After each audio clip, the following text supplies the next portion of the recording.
Hey guys, look who's here. Good morning. Hello. It's Chaos. Well, everyone from Chaos. It's just Chaos Chaos. everything in the teepees again out at Chaos Farm in the field. How are you guys doing? I am so excited. It is like being at a festival. I It is love this. exactly like being at a festival. That was literally the first thing you said this morning. As soon as you come in, you were like, "I'm so excited. There's dogs running around. I feel like we're in a festival tent." It's I fantastic. walked in isn't and there were it? like 3 dogs, and that is like the best mark of anything. You walk in, there's dogs. You know it's gonna be a great time. It is. Well, hi guys, welcome back to Chaos Farm. It's Pudgemeyer and Ross here at the Chaos Farm Care Conference. We've gone through a few different names of We this, have haven't we? Green Care Seminar, International Conference, Chaos and Fun, basically. We love Exactly it. that. We love it.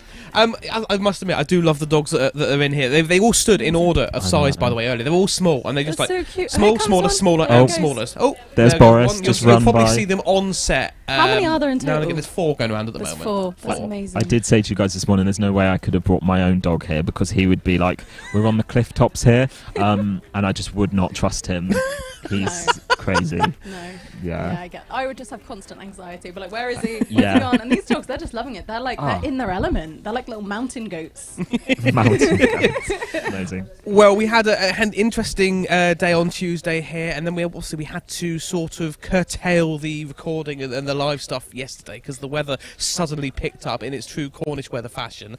We had a leak here or there. The wind took out a couple of outside different bits and bobs outside, but we're back now and we're Yes. here. We We're are. actually going to have a look at what's been going on the last couple of days for you guys who may have seen or may not have seen what's going on. We actually have, as like a little cue reminder here, our Twitter, because the socials have been going off. They have. There is a lot of content. So yeah, if you guys are not following us, please make sure you follow us on all platforms. Twitter, Instagram, Facebook. There is stuff going on everywhere and lots of photos and lots of fun bits going on. Don't forget, at Chaos Group UK, while we're down here, also, you can still use that hashtag. Keep it chaos. Yes! Yes. I can still get them even though we're not in the studio. Fantastic. Shall we have a look at Twitter? Let's have a look. Let's have a look. Here we go. Let's have a little look through. Oh my god, that's so cute. Oh, Henry and Nathan have taken the most photogenic picture this morning. It's become part of the morning routine, isn't it? Like get a strange picture by the strange. So we got a photo of our team, but we didn't quite catch my obviously times were a bit off with us all. I'm sure we'll get Have to another one retake later. that one. Yes. But that was a lovely one, getting nice and damp in the, Oh. the grass. Yeah. I will never get bored of this view, like ever. It's beautiful I down wish that here. we were here all the time. Like, I'm already in Yeah. love with it. I could live here. Can I just set up a tent in the corner? Like, I've been considering it. I mean, this is literally what you see on the outside of our teepee, left to right, and then Oh, we there's got Nath and Caroline. Nath, Caroline. so Not- photogenic. It's so great. photogenic. Is this just this morning, by the way? And this That's just picture, this morning. we should probably no. These have been from yesterday. Oh, okay. Oh, okay. So this picture we should probably explain. This is Joe laying in the grass. So yesterday Okay. we had a visit from Cornwall Search Dogs, That was it. Yes. and Joe was given the task to go and hide on site, and then the search dogs obviously had to go and find him. Oh my god. And I believe they found him quite quickly. Yeah. But Joe was just chilling out, loving life. I'm so upset that I didn't get to do that. I would have died. I would have cried. Yeah. Like, there's even more dogs. You would be like, dogs, I'm over here, come find. And that's not the point of the task. Hey, Joe looked like he was having the right laugh though in the grass there, taking a few selfies. Yeah. Well, when the selfies first came through, I was like, all right, Joe, like, what's going on? You're clearly busy at work. And then they explained with the Cornwall Search Dogs. I was like, that's so cool. It's the legs in the background for me. Yeah. It's like the da-da-da-da. It really Oh, is. there we go. That's Oh, what. wow. I feel like you need that really epic music behind this as Henry's there. Just This one's Billowing. majestic. This It one is. is magical. Do you know what? One of my Monarch. all-time favourite things, possibly Oh. on socials yesterday, That's amazing. was Pudge's weather report. Oh. You did a weather report? Oh no! And I can already see Nathan going. Have we got it? Have we got it? Yeah, yeah. We've It got made it. me It's laugh coming so up. much. So obviously the weather yesterday wasn't ideal, No, it was And- not. and you, Henry, and a water bottle Yes. seemed to make quite a stir. I was sadly not the one holding the water That's bottle. a strange trio. You, Henry, and a water bottle. You'll honestly, in a moment, Owen's quickly grabbing it up now. You will see it, and I want to say I acted the grumpiness on my face. I was not acting. I think we have it ready now. Actually, We are. Let's have a look. let's have a look. Oh, Oh, you look so cute. Look at you. hang on. Try it again. Here we go. It's raining. I'm cold. I'm wet. Back to the studio. That's your weather report, folks.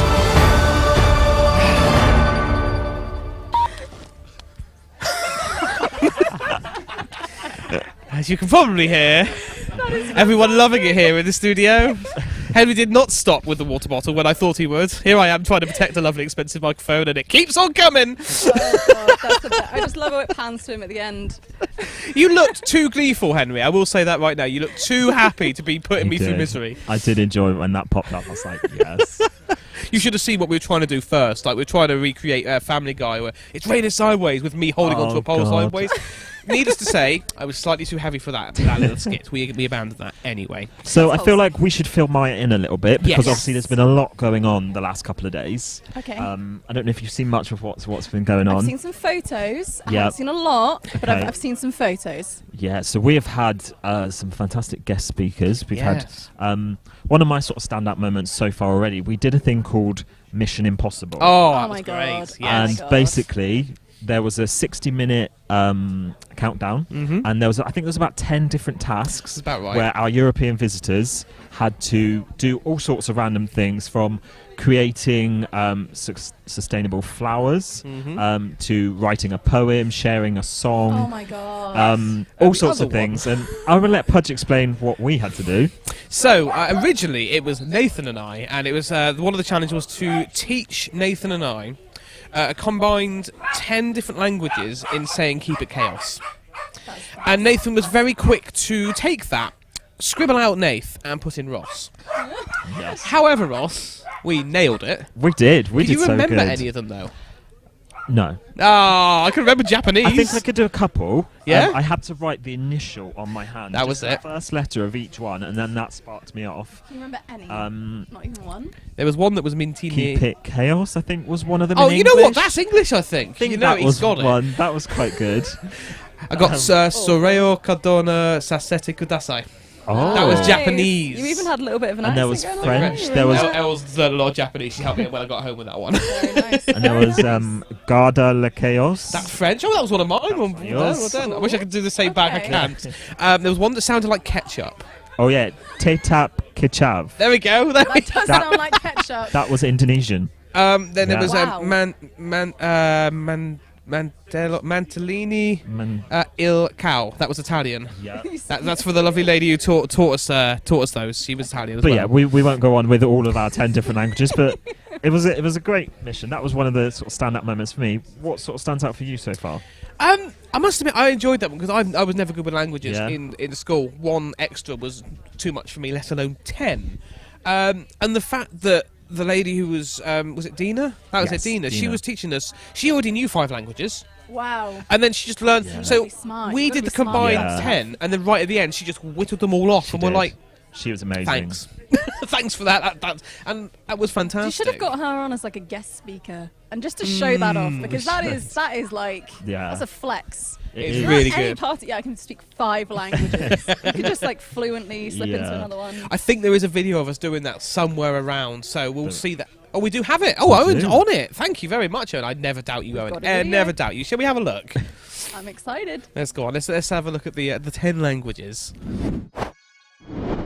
Okay. Oh, we don't. Oh, okay. Japanese. Sore o konran sasete kudasai. Go. Ding. Number 2. Indonesian is Tetap Kechav. Let's go for an English easy one here. Bit of keep it chaos. I believe this is Romanian, but I'm not sure. Najbo cows. Okay. Slovenian. Slovenian, okay. And then we've got, let's go for a French garde. I'll do it, oh yeah, hang on. I'll do French in a minute. Garde le cow. That's Yeah. that, yeah. Pida cacao. I can't remember which one that is, but it is one. Italian, mantieni il caos. Thank you. Mentine Hazul. Which one's that? It's on the paper. I don't want to look at the paper. You can. Mentine Hasu. Hausu. Romanian. And then we got Spanish, Mantenlo en Chaos. And that's my 5, I think. Halta S im Chaos. And that's 5 again. Which was that one? That's 5, yeah. And just to make us feel bad, all 10 of them are. Yeah. Go on. Okay. From memory, because you've done it twice already somehow. Okay. Keep it chaos, mantieni il caos, garde le chaos, manténlo en caos. Caibo, naibo caos, pida caos, haltesim caos, mentine caos, sul, tetap cachao, and last one is Japanese, and it's like Soryo kondan sasede kudasai. Yeah. Dina there Well, making us look that- that small. What do you think? It was the confidence for me, yeah, because you really, as we were just saying, there was no attempt at an accent. It was just pure It's like Brits pure on tour, British. isn't it? It was Brits on tour. I felt like if I tried an accent, there was going to be some severe offence caused. So I thought, no, let's just do standard British now. It was giving you're on holiday, you're not sure what the menu says, but you're going to try and pronounce it to the waitress in the most British accent. You want that possible. beer, so you're going to try. That's the one. That's the one. That's exactly what it is. So as you can tell, we've had a lot of fun here over the last few days. A lot of stuff going on, a lot of stuff still to happen. However, we're going to go on a little break now because there's no time left. We've got to go straight to some more action. So we'll see you in a minute.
Hello, welcome back, guys.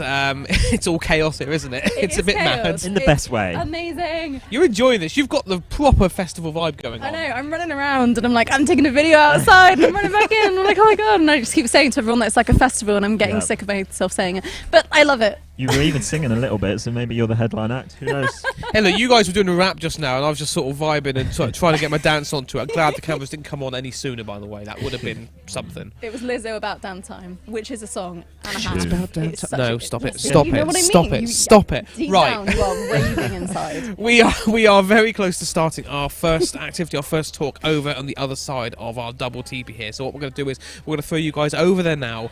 You'll get a little bit of an overview, a little bit of a headshot, an over-the-top shot, and then you'll be straight into the action. So let's go have a look.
Good morning, everybody. Good morning. So we're back. We're back at Chaos Cafes and Care Farms again this morning. So in the beautiful, beautiful venue. We have got dry weather at the moment, so hopefully it will stay. But we're not going to go into too much detail this morning, other than just to say good morning and hope everybody had a good evening last night. As you can hear, my voice is now back. Yay! It's just vaguely there. So I'm going to not use it too much. I'm going to introduce Barnardo's and then let you guys kind of take the floor, really. Okay. And, sorry, just it's obviously the conference is run by us at Chaos, but we also partner with Momentum World with Paul and Andrew. And we will tell you all a little bit more about what we all do together a little bit after lunch. My name's Andy. I work for Barnardo's and under the umbrella of Safe for Futures. So Safe for Futures is the commission service in Cornwall to deal with domestic abuse and sexual violence. And you think, blooming heck, is that what he's going to talk about? I'm not. Ish. So, and I thought I had the best job in the world until I came here. What a fantastic venue and place. I'd love to work here.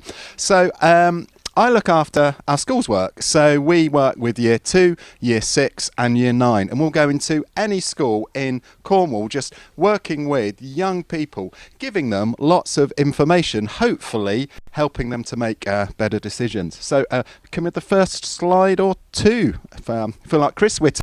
Next slide, please. Oh, fab. And the next one, please. Oh, it's fab. So in the UK from 2020, it was said that all schools had to do some work around healthy relationships. And most schools were doing it anyway, but we thought, let's create a consistent package that we can go in, have fun with the kids, make it as interactive, engaging as possible, and have that safe space. And we get lots of kids saying to us, it was great because we felt that we could say anything. And if we hear that from kids, we know we've done a brilliant job. On to the next slide, please.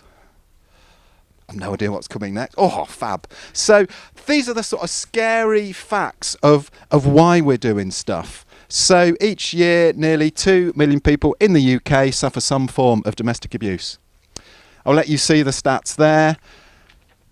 And the bottom thing in red is that we need to skill our children and young people up to recognise unsafe relationships right from the start. So if we can work with kids to get them to see what's healthy, what's unhealthy from the start, hopefully we'll get into a situation where those stats won't be as bad as they currently are.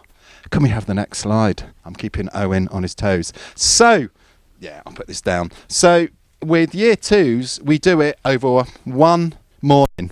So these are 6-7-year-olds, and we talk about gender stereotyping, equality and diversity, lots of different types of relationships.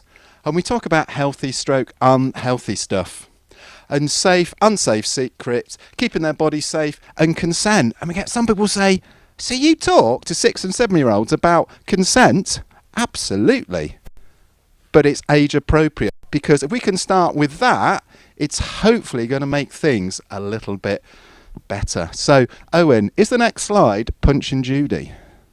Oh, fantastic. So, for those of you that aren't from good old Britain, UK, you will think, what is Punch and Judy? So, put your hand up if you have heard of Punch and Judy. Okay. This is a great British tradition from many years ago. On the seaside, you would have Punch and Judy show. So, Moena, hi Moena, we're going to do a Punch and Judy show for you. And this is the show that we do with Year 2s. It could be whole interesting when I do a policeman and the microphone. I may have to get Sarah, my boss, to come up. Okay. So, we do this with Year 2s. So, would you like to meet my wife, Judy? Judy, where are you, silly woman? Oh, what do you want, Mr. Punch? I'm busy with the baby. I want kissy. Oh, okay, Mr. Punch, but then I have to go and see the baby. Mwah! It was nice, wasn't it? Okay. Judy, where are you, silly woman? Oh, what do you want, Mr. Punch? I'm busy with the baby. I want kissy, kissy, kissy. Oh, okay, Mr. Punch, but then I have to go and see the baby. Mwah! Judy, where are you, silly woman? Oh, what do you want, Mr. Punch? I told you. I'm busy with the baby. I want kissy, kissy, kissy. Mr. Punch, I'm busy with the baby, and I have to say no. But I want kissy, kissy, kissy. No, Mr. Punch, I'm busy. You are not to tell anyone about this. This is our secret. No, Mr. Punch, I am busy with the baby, and I'm going to have to tell someone if you keep on asking me. I don't want a kiss, and I have the right to say no. Help me, children. Help me say no to Mr. Punch. No. That was pathetic. Anyway, many thanks. Where is the baby anyway? I will just go and get her. Oh, hello, baby. I'm going to put you in the dustbin. No, you're not. Yes, I am. No, you're not. Yes, I am. Help me, children. Help me say no to Mr. Punch. No, Mr. Punch. Well, I've dropped him anyway. That was ad-lib, by the way. I have put baby in the dustbin. Well, I'm going to slap you with these sausages, Mr. Punch.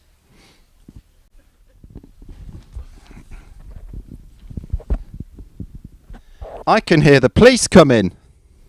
Hello. What's going on here then? Mr. Punch put baby in the dustbin, and he tried to kiss me, and he told me to keep it a secret. Judy slapped me with the sausages. Mr. Punch and Judy, don't you know that everyone has a right to be safe? If you keep on being mean to each other and to the baby, we're going to have to take you to the police station, aren't we, children? Now make up. Thank you. Now make up and be friends and stop being mean to each other. I'm going back to the police station. I'm sorry, Judy. I should not have made you or the baby feel unsafe, and I should not have asked you to do something that you didn't want to do. I'm sorry, Mr. Punch, that I hit you with the sausages. I'm glad we told the policeman, though. He taught us to be kind to each other, and telling him made me feel a lot safer. Bye-bye, children. Bye-bye, children. Bye-bye. Thanks, Mama. Thanks. And we get a great discussion with the kids after that. And we start with, so, what was the first thing? It was the name calling. You know, Judy, where are you, silly woman? Trying to get them to think that it's not just the physical stuff. Then we talk, he just wanted that kiss. He wouldn't have no, he wouldn't take no. Then he told her to keep it as a secret. So we explore that all the way through. Just going to show you a clip now called Consent for Kids. Please, Owen. Thanks. Consent for kids. This is you. Okay, it doesn't look exactly like you, but let's say it's you. This is your body, and you get to decide what you do with your body. No one else is entitled to tell you what to do with your body. Not your friends, not strangers, not adults you know. No one is entitled to decide what you do with your body. Except you. That's called bodily autonomy, by the way. And that's what consent is all about. Everyone is different. Some people love to hug, and some people hate hugs. And each person gets to decide what they're comfortable with. Can a hug-loving person just start hugging someone at random? Nope. They need consent. How do people know if they have consent? They ask. Would you like a hug? Yes, I would. Can I hold your hand? I'd rather not. Okay. If a person doesn't say yes, Can I hug you? then they haven't given their consent. It's really pretty simple. Ask for consent, listen to the answer. By the way, if a person bribes someone or threatens someone to say yes, that's not consent.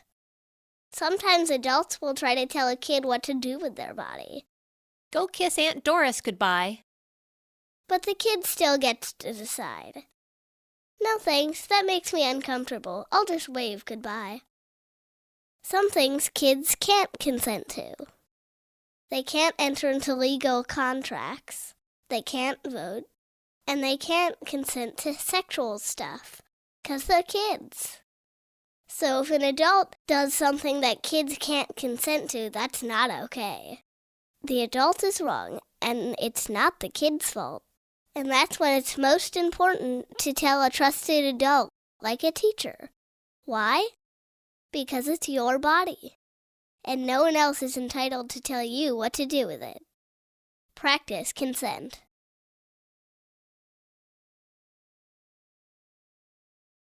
Six and 7 year olds. And we know we have annoyed a lot of grandparents, aunties, who you see the kids and they say, go give them a kiss. You don't have to. Really? Yeah. So I'm going to get you to do for 30 seconds what we get our year 2s to do. I want you to go up to someone who you don't know, out your comfort zone, and ask them, can you shake your hand? Can you shake their hand? And that person can either say yes or no. If you're feeling really brave, ask them, can I give you a hug?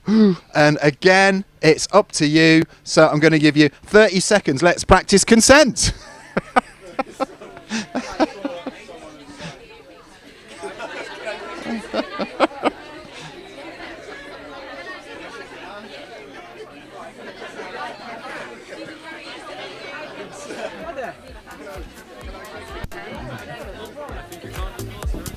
Can I? You can. Thank you very much. Thank you.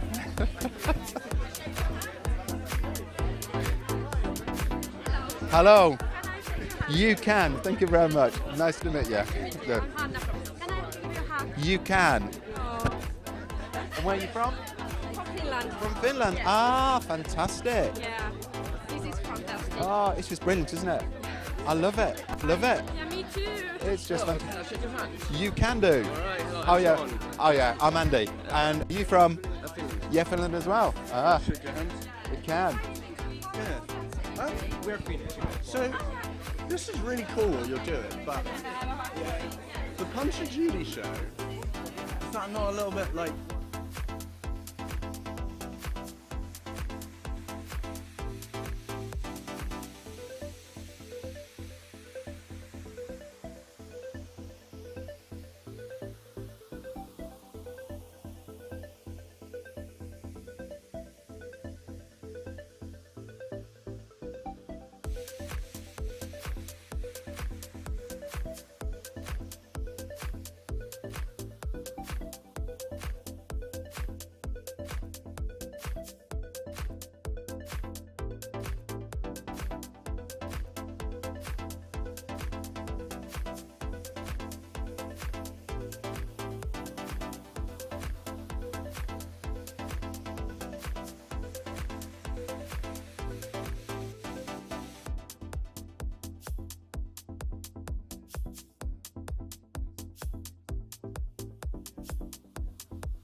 So, can we have the next slide, please, Owen? Thanks.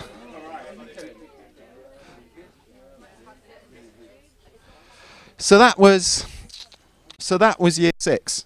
Year 2 even, sorry. So now we move on to year 6, which is for 10 and 11-year-olds. So can we have the next slide, please, Owen? So again, it's looking at age-appropriate stuff, but at a higher level of your gender, stereotype, negotiation, management of conflict, healthy and unhealthy behaviours, how to keep safe online, including sharing of images. And you're thinking with 10 and 11-year-olds, none of them should have any of the social media apps, but we're in the real world and we know that they do. And a key bit for every session we do is who are those trusted adults. So just going to show you a clip on what is domestic abuse, which we show to year 6s. Thanks, Owen. What is domestic abuse? Do grown-ups often argue at home? Does it make you sad or angry? Every family has arguments. But domestic abuse is where one adult is always trying to make everyone else in the family do what they want, by hurting or bullying them. Domestic abuse isn't just about hurting someone physically. It can also be about hurting someone emotionally, especially when one parent often makes the other feel bad. For example, if one parent often tries to control how all the money is spent, then this is domestic abuse. Or if every day a parent tries to control who everyone in the family can see and what they can do. Domestic violence can happen to anyone, no matter where you come from, whether you're rich or poor, or whatever you look like. It happens to people all over the world. If you're worried about what's happening in your family, talk to a grown-up you can trust, or call Childline on 0800 1111. So it's showing that it's normal to have arguments in families, but what we're talking about here isn't just the physical side, it's the controlling. It's saying who you can see, what you can do, where you can wear, what you can wear, what you can spend your money on. So finally for year 6, just going to show you a animated clip called I've Seen Your Willy. Please, Owen. One day, Alex and Sam were mucking around on their phones. Why don't we take a selfie? Yeah. Then Sam had an idea. I'll take a picture. What if they sent a picture of Alex's willy to their friend Katie? You know, the kind that disappears in a few seconds. When Katie saw it, she thought it was very funny. So she screen grabbed the picture and sent it to her friends. And they sent it to theirs. And the next day at school,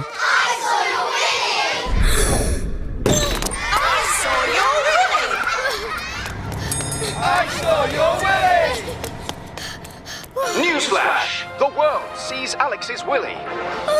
Alex even got a message from a bully. He then got one from a man he didn't know.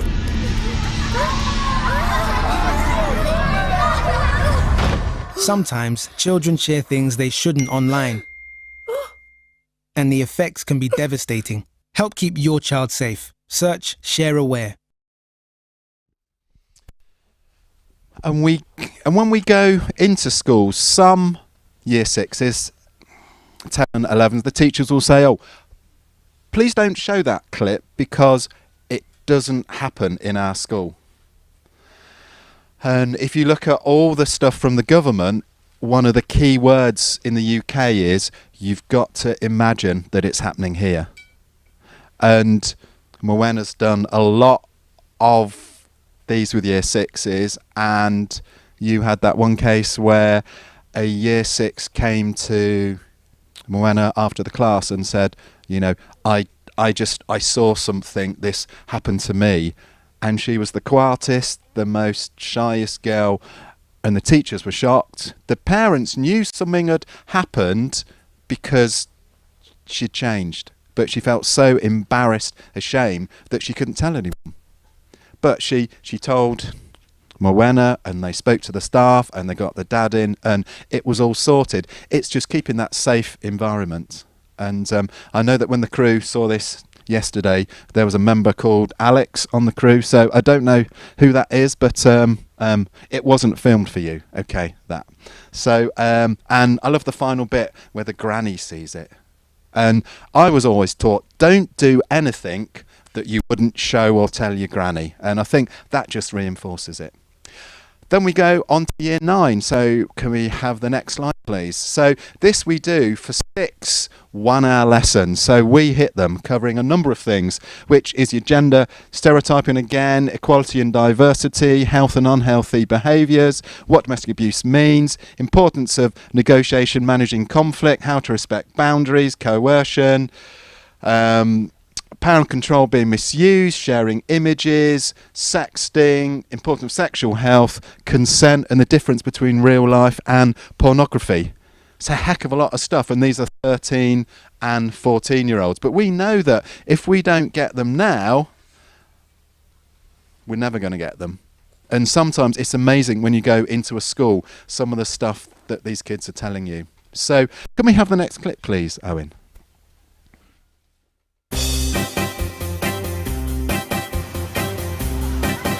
Get a room! So, what brings you guys into town? Work trip? Actually, it's our honeymoon. You two on a honeymoon? Oh, you're serious? Yeah. There must be a mistake. They have you in a room with one bed. That'd be weird. Well, hi. You must be the fun straight couple at the resort. We've heard so much about you. Yeah. All great things. Good. Oh, cute. So you two are together, right? Yeah. Oh. I got great straight dark. Well, don't worry about it, because I think it is super cool. Actually, I have this straight friend who plays with our golf group back home. He's so fun.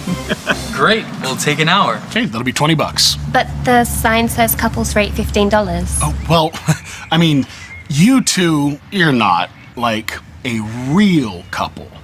Oh. Yeah. Let's take another one this way. Hey, you want me to take that picture, Bree? Oh, thank you. No problem, much. anytime. 1, 2, and... All right, that's gross. Wasn't expecting that. There's your picture. Jim, look. Ugh. They'll let anybody stay here, won't they? Icky. Please don't do that here. Oh, we'll just be a minute. Oh, sorry. Call me old-fashioned, but that's just not right. Bye. That was a little bit weird. So that was done by Virgin Holidays, so have expensive, lovely holidays, and they had loads of complaints from same-sex couples who went on holiday, and those were the actual words and phrases that were said to them by employees in the resorts. And Virgin Holidays took it on the chin and they created that video, but they switched it round and said, you know, how would it feel if we said this to straight couples? And when we show it to kids, they like go, yeah, that's okay. You know, did that really used to happen? So we know that things are getting slightly better, but we've still got a long way to go as the rain starts. So can we have the next slide, please? Which I think is another clip, which is about social... can you just stop it for a minute, Owen? So is the throne coming in as well? Yeah, with a throne rust. So what you're going to see now is hidden cameras in a park in London. And what you've got, there are 2 actors who are carrying out a script. Everyone else is members of the public and they're just walking by. So they think what they're seeing is completely real, but it's actually scripted. Yeah. So yeah, thanks, Owen.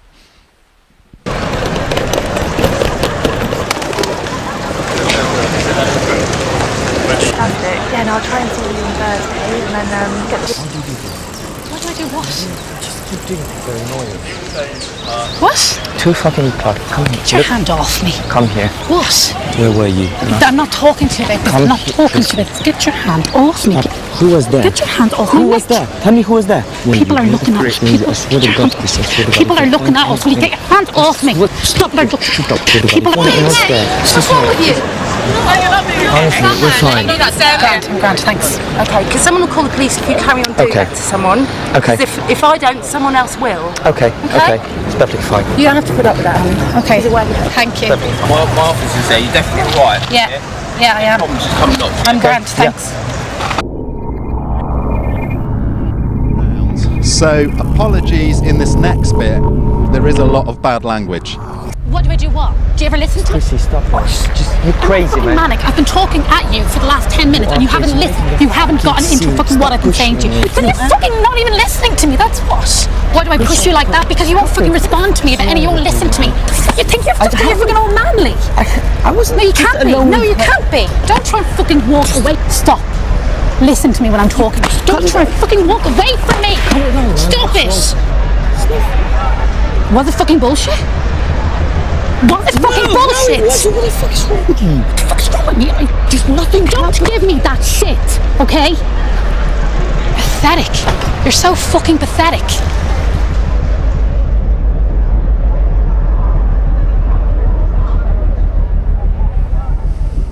Many thanks, Owen. So that gets quite a lot of discussion. As you saw in the first clip, the female was being abused. Lots of people came running. Ironically, it was a woman that came first, and then when the first person comes forward, a number of people will come behind. It's just been that first person. But then, as you'll probably agree, with the second clip, it was worse physical abuse, worse verbal abuse, and no one came. People just laughing. And when we talk about it in schools, some will say, well, he probably did something wrong, he probably deserved it. And it sort of ends with that strap line, violence is violence. It doesn't matter who's doing it to who. It doesn't matter. And we do lots of training now on bystander training, just getting people to know what to do. Okay. Who's into social media here and apps and things like that? Put your hand up. Yeah, okay. Gonna show you a clip now from a slightly weird guy called Jack Vale in the States, just to make you think a little bit about having your location on and your settings. So if we can have the next clip, please, Owen. Hi, I'm Jack Vale, and I wanted to see how easy it would be to get personal information from complete strangers. And while I'm at it, of course, freak them out a little bit. Keep in mind when you watch this video, I got all of this information just by searching their personal social media posts. And I got it by searching for the closest Twitter, Instagram, and other social media posts to my current location. Let's go. Sorry to bother you. Is your name Jessica? Yeah. Yeah. Hi, I'm Jack. Hi. Hi, nice to meet you. How are you? Good. That's my name. Ashley. Whenever it comes to me and I know who it is, okay. I know it's weird, but I have to shout it out to see if I'm right, and in that case I was right, so... What the f***? Right now? Wait a minute. Are you Stephanie? How do you know me? How you doing? I'm Jack. Did you just make that up and you just said that? No, Elena, right? Yeah. Yeah, no. I was just gonna say happy birthday. Someone in your family is referred to as Pops. Is it like a dad or a grandpa or something? You were tripping me out right now. Really? Yeah. Happy birthday. Hi, Jack. Happy birthday to you too, because I know you were actually, I should have said it to you because yours was before hers. But birthdays? Anyway, well, it's been like 7 weeks now or something like that. But anyway, good to see you guys. See you later. Like a little white curly dog, sort of like a little white dog. Stop it. That's creepy. Do you have a dog? Paris. I don't know Paris. Wait. It wasn't Paris though, it was like the first few letters, like pear or par or something like that. Am I right? That's what I don't know. I didn't know if she had a dog. Seriously? I swear to God. Blanca or Blanca? Is that, how did I? Blanca. It's what? Blanca. Blanca.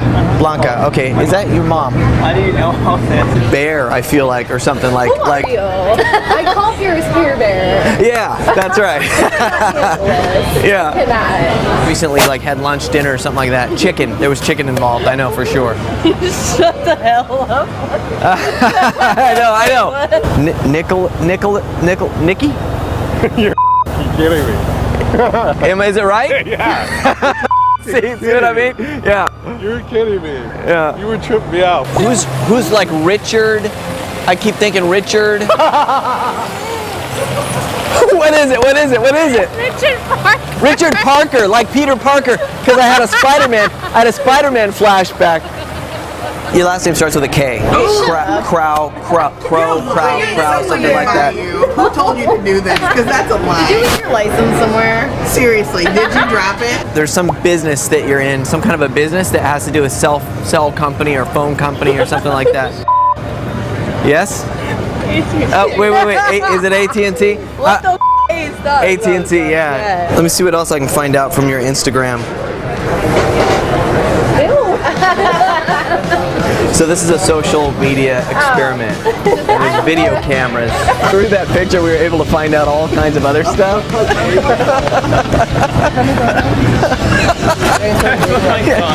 No, it's just. Oh no, it was just a little prank, a hidden camera prank. You're welcome. See you later. So my name's Jack Vale. Hi, Jack. So I use social media all the time, and this experiment has definitely made me think a little differently about it, but I want to know what you guys think. Does it creep you out that a stranger can get this information about you, or no big deal? Let me know what you think in the comments below. See you later. Was that slightly weird? How many of you are now going to think, are you going to keep your locations on? Because if your locations are on, anyone can do that to you. If you're out and about. And when we talk to the year 9s who are 13, 14, I say to them, who is fed up of internet safety lessons? And every hand goes up because they've grown up in that generation. And then we get them to stand up with who's got the most friends, fans or followers on things like Snapchat, Instagram, Twitter, WhatsApp. Oh, and we tell them that, by the way, in the UK, WhatsApp is 16. Everyone thinks that's 13, but it is 16. And you get kids standing that are sort of got 2,000, 3,000 friends, fans and followers. And then you ask them, stand up if you can honestly say that you've met or know every single one of them. Very, very few stand up. And you say, so if your location is on and your settings aren't right, people can do just like Jack did in that clip. But they still don't get it because it's not really real, is it? So the more that we can work in that field. And then I think I've just got final 2 slides. So on to the last, on the second to last slide, please, Owen, I think. Maybe. Yeah. So the key bit of all our work is telling a teacher, telling someone they trust. And we say that teachers are in schools for 2 reasons. Firstly, their brilliant subject knowledge, but more importantly, in our view, is to keep them safe, is to keep the kids safe. So, please feel, work out who can they speak to, who can they talk to. And then the final slide that we've got is just simply, it's support and advice. And we get, with the year 2s, where we started, we give them a hand, which they cut out, and they write on the thumb and the 4 fingers the names of 5 people who they could speak to if they've got stuff going on. And then we encourage schools to cut all those hands out and put it on a safety tree and put it up in the classroom so that if they're ever unsure during that school year, they can look back and think, so who can I talk to? But all of it is in a fun, engaging way and all about helping them keep safe. So that is me done. Thank you very much.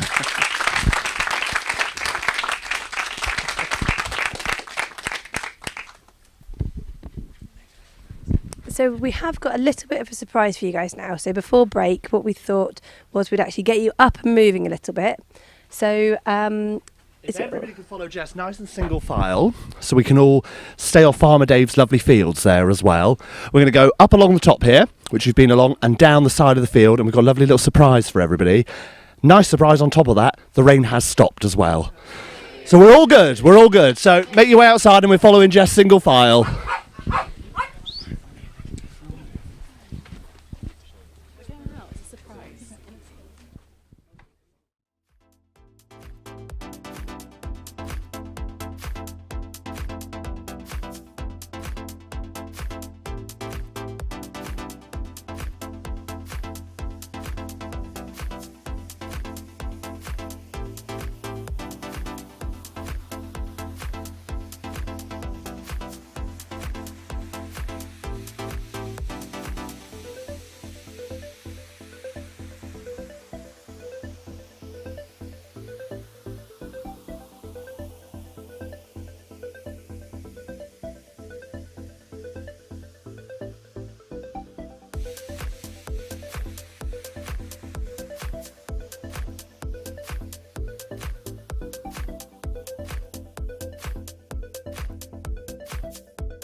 Hello and welcome back to Chaos TV. We are still here at Chaos Farm as part of our international conference, and we're going to take a little look outside and show you what's going on. We've got lots of activities going on today, but here we have, I believe this could be Europe's largest pride flag.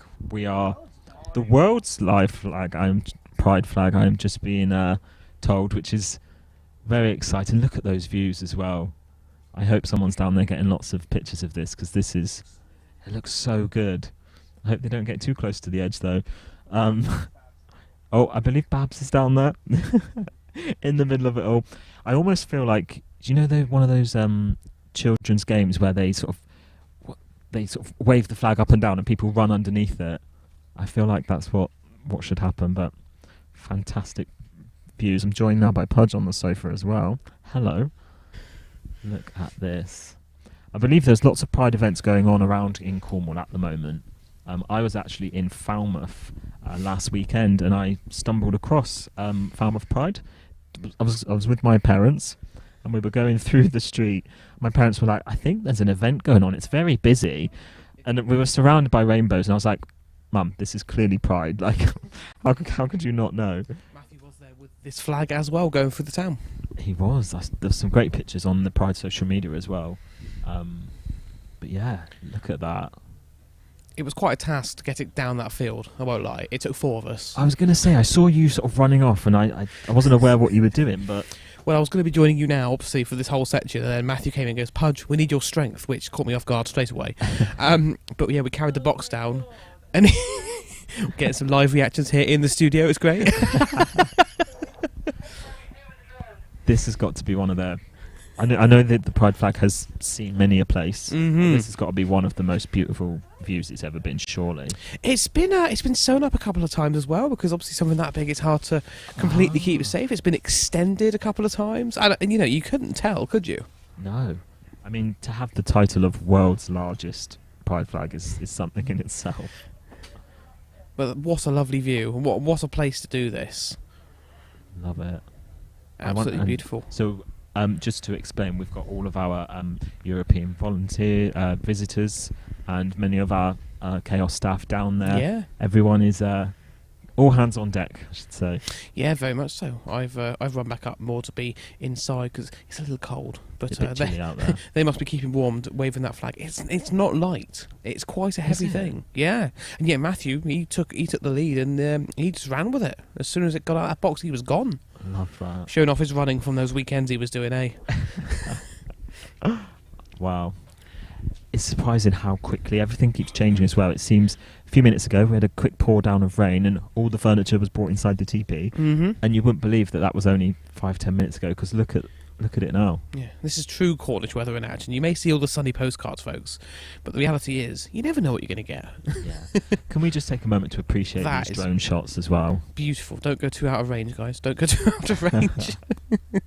Wow. That is where we are, folks, on the cliff top in the teepee on Chaos Farm. There you go. You can actually see everything there. You can see the road to the left that goes up, and you can see the actual farm buildings itself there, as well as some of the other fields. I've got to say, I hate to take away from this, but there is a severe amount of cake coming in the studio right now with us. Pudge, focus. Sorry, focusing, not on the cake, not on the cake. But yeah, you've just got your first proper glimpse there of the entirety of Chaos Farm. Almost the entirety. Yeah. It's quite large. And you know this area more so than me, because you have a history of Inverion. Yeah, the Roseland area, yeah. See, I've never been to this sort of... As a Cornishman, I'm ashamed to say that I'm not very well travelled in my local areas. I'm the same, to be honest with you. You know, it's where I only sort of stayed around the area I grew up. You can see this is a very, very rural area.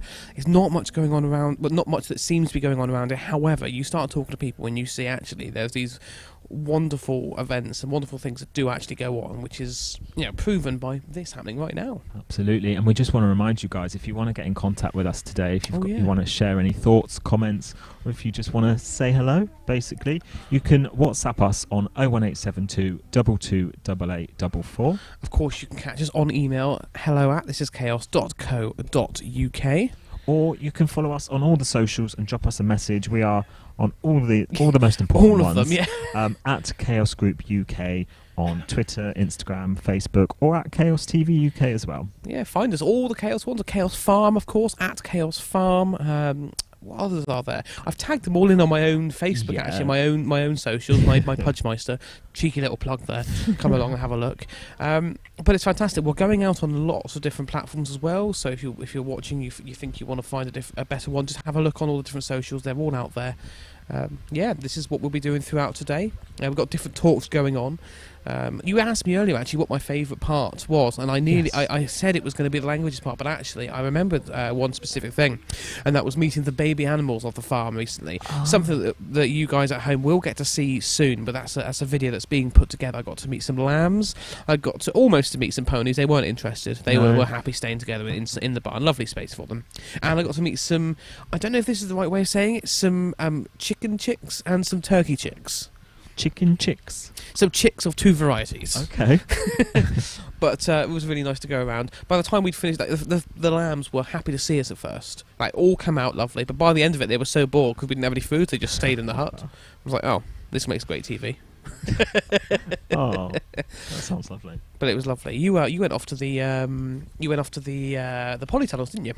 I did indeed, having the full farm experience. I must admit, Owen and I had a little sneaky trip up there as well, and we had a little look through as well. Did some more recording. Lots of content coming your way, guys, both live and recorded from around the farm, because there's so much going on here day to day, let alone with this conference. Yeah. And there we go. Those are the last shots there we had of the world's largest pride flag. I didn't realise it was the world's largest. I thought it was Britain's second largest, not world's largest. Well, we're taking the crown. We're going with world. I could be wrong, but I believe it's world. Social media. Talking of social media, Mr. Ross, you've been having a hand in that lately. How are all the photos and videos going? It's a lot. It's a lot. I think at one point, I think it was Tuesday, I looked at my phone and it was only midday and I had over 100 WhatsApp messages. I was like, okay, this is going to take some sorting, but it's good to have more content than less. And always. My God, we have got some content this week. I've been looking through a few. I've shared a few on my own socials as well. I'm loving these shots of Nathan and Henry, all looking happy in the... Oh, hello, look who it is. Look who it is. Speak of the devil, and he shall appear. You all right, mate? Am I all right? You okay? Yeah. Good, mate. Good. It's lovely when you're standing in front of the TV and we're trying to watch it. Don't let me stop you. You carry on. Well, we were just talking about everything that's going on the socials at the minute, because we're saying there is a lot of pictures, a lot of phone notifications, but we would rather have more than less, content-wise. It's quite difficult, isn't it, to bring the TV all the time of what's happening, and there's some really nice magical kind of moments happening outside and around, which, you know, Owen is a wizard with the technology, but he can't be everywhere at the same time, so... Don't give him a compliment live on air, because we see him. We have to look at the happiness and the ego just grow a little bit. I've got to be nice to him because he's doing my Eurovision coverage on Saturday. So after that, then. Well, there we go. I'm looking forward to Eurovision. Can we talk a little bit about the Eurovision? There's another show tonight, isn't there? Yeah. Oh, God, on TV. I feel like I'm an expert. So it's the second semi-final tonight for Eurovision. So remember, not all the acts get to go through. If you were watching the Sunday show where we played all 40 of the Eurovision acts, there's some really good ones. There's also some really bad ones. But the results from the first semi-final were quite positive. I feel most of the good ones went through. There's some bonkers one, Pudge. I mean, Moldova, you love that one. Accordions, rap, there's all sorts of things going on in that one. But we'll find out tonight if some of the others go through. I think it's 7:30 or 8 o'clock on BBC Three, so... Brilliant. And I believe Sam Ryder is playing in the second half, which is always a good sign. So Sam Ryder, so the UK are automatically through to the final, so we get like a golden buzzer, if you like. Okay. Because we are in what they call the Power Five. So there's the UK, there's France, there's Germany, there's Italy, who are hosting this year, and there is Spain. So we're in the Power Five, which means we automatically go through to the final. And that's because we put the most amount of money in. We pay our way in. But I was talking to Carol Ann earlier off set, and we don't know if that's necessarily a good thing, because with the semi-finals, because the semi-finals have only been a thing over the last few years, you get that opportunity to really meet the acts and see them perform a couple times, and then everyone's really familiar with them when they go into the finals. Of course, the UK goes straight through to the finals, so we don't attend any of that. So for a lot of countries, the first time they see the UK entry is on the night in the finals. and I don't think that's really worked very well in the last few years. However, Sam Ryder is some of the bookies' favourites. I think he's at 4th at the moment. Wow. So in the kind of table. So because only 26 acts can go through on the night. So we will see. Yeah, and just putting it out there. So the winning country, I should say, ends up hosting, doesn't it, the next year? So if the UK was to win, Chaos Farm, perfect location for... Do you think we'll be big enough? Oh, goodness me. Yeah, That'll send do you Babs imagine? right over the edge. Catering for 500,000. I mean, she's already catering for how many right now? Oh, my goodness, there's at least 50 of us here today, I think. She's looking tired today, bless her, as we all are. I mean, look at this. You're doing fine, mate. You're doing fine. It's a long old week. Don't look at that. I'm keeping myself fairly shaven, I suppose, ish. But it's a great event. I'm sorry, I'm distracted because I can hear the drone going over doing our drone shots outside. Hello, drone. Hello, whoever's controlling it. But you've got your main Eurovision show coming up this weekend, haven't you? Oh, thanks, Pudge. He's great, isn't he? I've not told him to say any of this. So Saturday, sorry, is the actual Eurovision. So Nick and I, last year, we did our first Eurovision watch party. It was a big success. What do you say so myself? So we really want to do it again this year, and it just happened to fall whilst we're doing our international conference here at Chaos Farm. So yeah, we're going to do a little bit of a watch party. It starts at 6 o'clock on Saturday at watchchaos.tv. Nick and I are going to be doing some city coverage. We're filling this TP up with friends and family and co-hosts and colleagues and things. There's going to be fancy dress. And then we're going to watch it. We're actually going to watch the along with you, do a bit of our own commentary, and we'll get the results as they happen. So, sorry, I heard fancy dress. This is news. Oh, I thought you're dressing up, aren't you? I mean, I am now. Excellent, excellent. Have you got your outfit sorted? Me? Yeah. Oh, well, I'm recycling because it's all about recycling here, Babs, isn't it? Yeah. See, yeah. So I'm wearing last year's costume. However, it was pretty epic. Union Jack. Nice. I know. I think I know the company you got that from as well because I've got one of those at home. Oh, we can wear yours then. You know, I'll come with a few sets of clothes. Pull a Henry and come with a few change of clothes. I've heard his costume is quite epic, by the way, as well. So we will see. All to see. Nick, I'm sure, will be wearing his iconic Tetris suit again that we had last year. So yeah, it's good fun. Is Ross Allen coming? I'm undecided. Oh, go on. I'm not. Go on. I don't want to say I'm not the biggest Eurovision fan because I don't want to offend. I mean, no, fair enough. It's anybody. not for everybody. But we'll see. I'll see how I feel on the night. Depends how generous he's feeling. Yeah. Well, last time we did, obviously, you talked about the live audience we did online. I remember Els and I were stuffing into our food. We were on Teams already. Didn't realise we were already going live. We just had that brief moment of Owen appearing on our screens, and I was sort of halfway through a mouthful, and I saw him, and I went, "What?" And he disappeared in a heartbeat. And it was just like, did I just see that? And he was just messing with us live on the air. I was like, "Thanks, Owen. Cheers to that, bud." There he is. There. Exactly. That's what I got. That was the exact shot that I got. Just that brief moment. It's always the quickest little flash, isn't it? Yeah. It's just the smug grin that he has at the same time. It's like, "Thanks, Owen. That's great." But I'm really looking forward to it. It's going to be fantastic. I'm still undecided if I'm camping down yet or not. I'm trying to drag Els down as well. Go for the camping spirit. Stay here for the whole thing, and then just sort of wake up the next morning going, "Well, I'm feeling a bit knackered. There's a tent to take down. There's stuff to take down." It is the big clean-up on Sunday, so I'll just stay, Matt. Be fine. Do the midnight shift. Start packing up early. Less driving around, I suppose. Yeah. What else is coming up today? That is a very good question, my friend, and I like the fact that you've asked us, and I usually look to you and ask.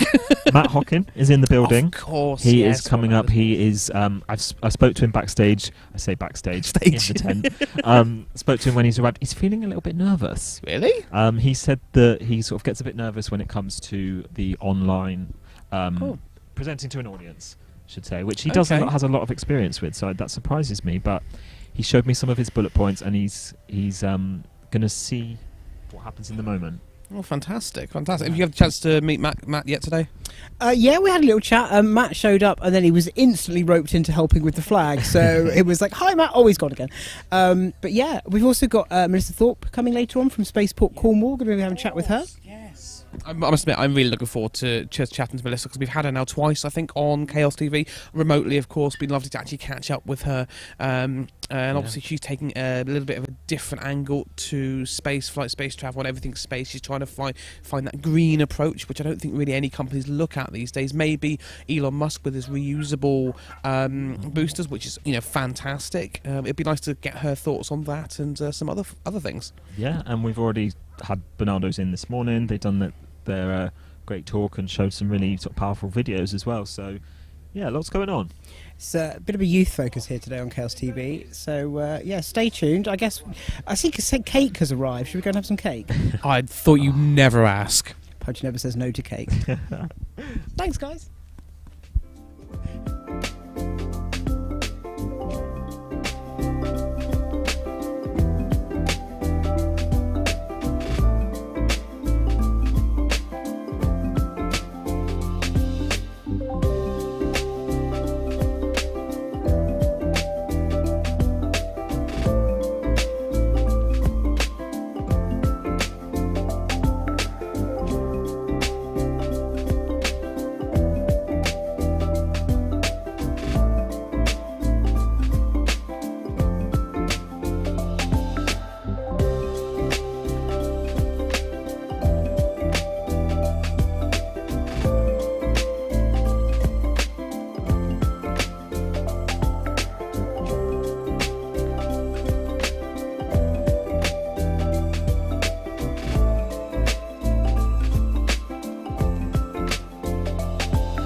Guys, welcome back to the TP. It's getting a bit crowded here on set, isn't it? It is. There's a lot of us now. There is a lot of us. You know it's getting busy when you can just hear, you can't hear what anyone's saying, but there's just like mumbling noise in the background. Exactly. Yes. Then over the top you get Owen going, right, we're going live. So, oh, okay. Hi. Yeah. It's a comforting mumble, though. It is comforting. It is, yeah. Well, we've got Matthew Kenworthy Gomez of Cornwall Pride here. Lovely to have you back. Lovely to be back in this wonderful day. And a TP! That was really camp, wasn't it? Hello. So tell us about what's been going on. We've been seeing the amazing pictures and video coming through of the Pride flag. I've got one question to ask. Right, we've been having this debate for a while. Yes. Is this the biggest flag in Britain, the world, second biggest? Where does it currently stand? Okay, so the largest marching Pride flag in the UK is a Pride flag which was actually part of UK Pride on the Isle of Wight, which was, I think, like very, very long and 3 meters wide. It was very big. Yeah. But it was, I believe 150 meters squared. Okay. I cannot work that out, but that is a big yes. Our Pride flag was 40 meters by 10 meters. which made it quite big, but not as big. Right, okay. Right, okay. So we added to the Gilbert Baker flag, which is, I'm going to get this right now, red, orange, yellow, green, blue, purple. Yes. There we go. And we added the intersex progress part of the pride flag to it to add another 10 metres. Amazing. Which makes it the largest progress marching pride flag on the planet. What? There we go. So we're not just talking UK or the world, we're saying planet now. Which also happens to be, and the reason why I'm using planet is because we partnered with Spaceport to make that happen. What? So they funded us to extend it, which is quite special. Well, it's really special, So actually. you're telling me you didn't sit there with your sewing needles and attach those extra bits yourself? No. Shame It's on one of you. the things I haven't done myself. But no. Can imagine you would have been there a while if so. Yeah, well, no, the fabulous artist Denise has put it all together for us, and it's made it really, really special. Yeah, it's fantastic. Yay. It was so cool out there. It was beautiful. Amazing. I was like, what? Like, it's just this massive, huge, humongous flag, and it was like, it was very like, it was all about solidarity and just all being together. And I was like, I love this. And maybe a couple of thousand people marched with it just in Falmouth, literally. That picture was 5 days ago. It's funny you say that because Ross happened to bump into that event, didn't you? I was accidentally there. Fantastic. It was amazing. So I didn't see the flag section. I was there in Falmouth on that evening, on the Saturday night, and I was in a little restaurant. It was quite high up, and it was sort of overlooking down on some part of Falmouth. And I was with my family, and my parents are quite old school. They're quite old-fashioned, as in they're not aware of a lot of things. And they're like, I'm sure there's an event going on. And I was like, are you serious? Like, it's clearly Pride. There was rainbow flags hanging from every building, and they were like, oh, okay. Like, I had to explain, but it was such a good atmosphere. You're not the first person to say that, because it's really interesting, because we put the Pride flag out on Porthtowan Beach, right? And we had so many people come up and go, what is this? Oh my God. What is it? Oh, we have an entire month. It's called June. It's called Pride Month. It's June. Yeah. You see it everywhere. I've seen it on the buses. Yeah. And I was like, oh my God, that's Matthew. I was like, it's us. I was like, Yeah, most people now say that's Pride. We all go, that's Matthew. I see Matthew. Matthew designed that flag. Just because we recognise you with the Pride flag, and you're always doing so many things to do with Pride. Talking of which, do you know how long I've been doing this? I only just worked it out. Go on. Well, actually, I looked at my LinkedIn thingy and looked at volunteering, and myself and an incredible couple of people, Chris Smale, Chris Twigg, and my partner at the time, Michael Honey, we actually created the first LGBTQ plus youth group in Cornwall. Oh my God. Which was called Shout. Legacy originally, and then changed into Shout, and that was Wow. 20 years ago. What? Yeah. That's powerful, though, And isn't look how it? far you've come now, and when you see the events and the turnouts you're getting now, you must, excuse the pun, but you must be proud. Yeah, no, absolutely, really, really proud. I think it's been a real challenge. I think one of the kind of we talk about the celebration, we talk about the awareness, we talk about the support that's needed. I think, as we know, when you are different, and it doesn't matter how or what that makes you different, you are discriminated against. Yeah. And when I grew up in school, I came out when I was 14, and it was really, really tough for me. I got beaten up probably about 4 or 5 times, at least. The names, but I became this very flamboyant, exceptionally camp 14-year-old. I used to, pardon the way I say it, but mince down the corridor purely to use it as a way to shadow, bat off all the stuff that was said. It was really, really tough as a kid. Also, not only being gay and coming out as gay. When Section 28 was there as well, so the teachers couldn't support me. They didn't know how to support me because they thought they weren't allowed to support me. Oh. So I was literally alone in my school. Whereas now, you watch, bit of a plug with Netflix, but you watch Heartstoppers, and that programme, I can't describe how important that programme is to young people, to have representation, and for it to be like number 1 and number 2 on Netflix was phenomenal. But just to have the representation, the conversation of knowing who you want to be, love who you want to love, be who you want to be, and it's like, oh my goodness, I knew I was gay. Like I was like 6, maybe younger.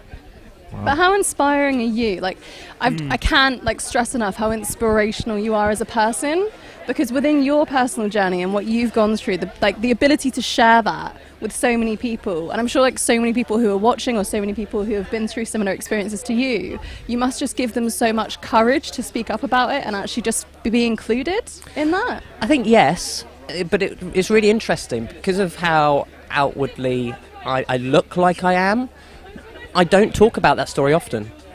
Yeah. It's still quite, and actually I think this is the first time I've ever talked about it on Chaos TV. Wow. And I think that's because there is that question in shame, or question about actually that who was I when I was 14? How did I represent myself? Was it the right way of being?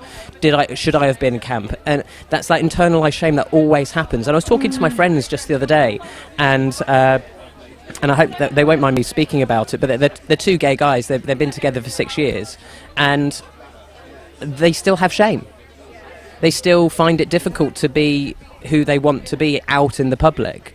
And they're great people. Yeah. And the question is, how many people have lived through their lives still not able to share who they are? Yeah. What I really like from this is that you clearly had an immense amount of strength to be able to come out and still be who you are, who you were as well, throughout all of the troubles you had, through the name calling, through the worse. And now, all the time, come back to now, all of the work you've put in with all of the other people means, while there is definitely, obviously, still more to be done, other people don't have to go through what you had to go through.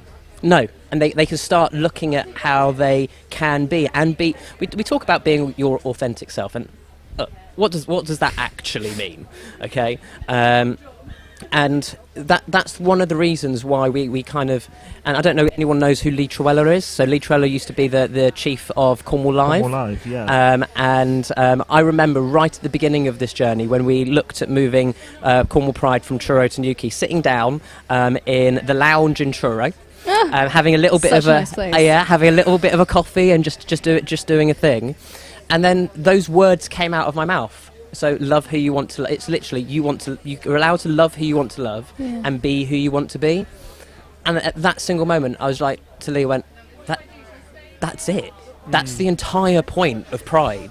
And because I see it, live it and breathe it, I sometimes don't sit back and see how powerful those words are. Yeah. A lot of people talk about be who you are. How do you know who you are unless you know it? Yeah. Yeah. And so it's your choice to live your gender. It's your choice to live your sexuality. It's your choice to make those choices in your life, because it is you. It's fundamentally inside of you. So when we talk about being your authentic self, it's literally you. It's you making that ability and moving that self forward through all those challenges, through all the great bits, because without the challenges, you won't have the great bits. No. And even right now, where you've got a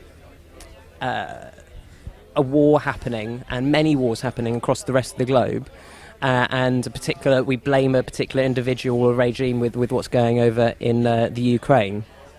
But their human rights specifically against the LGBTQ plus community, that country is very unkind and is very not cool. So by celebrating and shouting about what Pride means is the biggest, I don't want to swear, but kind of you know where this is coming. You know where this is going to that, because it's our freedoms, it's our liberties, and it's our freedom to be exactly that. That's amazing. Spur you on to want to do it even louder. Just a little bit. Yeah. Absolutely, just a little bit. It's so funny that you mentioned that, because I actually found out why not the suffragettes, but why in like the 1940s, 1930s they used to wear red lipstick. It was because Hitler actually hated red lipstick, and he hated it. So all the women in Britain, as like a solidarity, all came together and said, no, we're going to wear this because of our freedom and what we want to express. Yeah. And it matched the uniform of things in the World War, and it was like amazing. So that really reminds me of, similar to that, just you really coming together and again showing that solidarity and just going for it. It's great. It's about love. That Yeah, is purely exactly. about love and your freedoms within your own mind to know what's right. And the hope is that and this sounds very naive, but the hope is everyone's really great. Everyone's got a really good heart, and we're all doing our best. And actually, what we're seeing as Cornwall is people standing up and saying, actually, we should be celebrating, we should be raising awareness, we should have visibility, because that celebrates we're all different. We don't all want to be the same. No. So let's have some fun with it as well. Yeah. Who wants to be the same? It's boring anyway. Completely isn't it? agree. I find I usually get on with people who are far more different to myself and other people stand out a bit more. And I find that person's interesting, or that person's fun, or that person's just themselves. I like people who are genuine. Well, look at gaming, and look at how the opportunities of having your own avatars and changing names and stuff. And you don't want to have the same name. You want to be something different. You want to have a different avatar. You can be a completely different gender of the 350 of them. You can literally choose. I love how you had to break it down into gaming. I was going to say you knew that was going to go straight for me, didn't you? I think we just want to mention as well. Obviously, you've got a very busy month coming up. We want to give you the opportunity to promote everything that you're doing coming up. So tell us what the next events are. Yes, thank you. So, Pride. So Pride, what we're doing is we are supporting our LGBTQ+ communities and marginalised communities by standing in solidarity, raising awareness, supporting and celebrating. So what's happening is we've got a Pride in a few towns, 10 more left. We've just done Falmouth on May 7th. Then we are in Newquay this weekend on May 14th. Then we are in Penzance May 21st, Saltash May 28th. We skip the most important Queen's birthday, which is June 4th, obviously for the Jubilee. Then we are in St Ives for June 11th. We are in Truro celebrating Pride in the City on June 18th. Then the following week we are in Bude, which is our northest most town, and it's very, very beautiful in June 25. And then we come back inland through July. So we are in Camborne on July 2nd. We are in St Austell July 9th, Bodmin, July 16th. How does he remember this? I don't know. And I've been doing it a few times. And then the last one is Red Roof on July 23rd.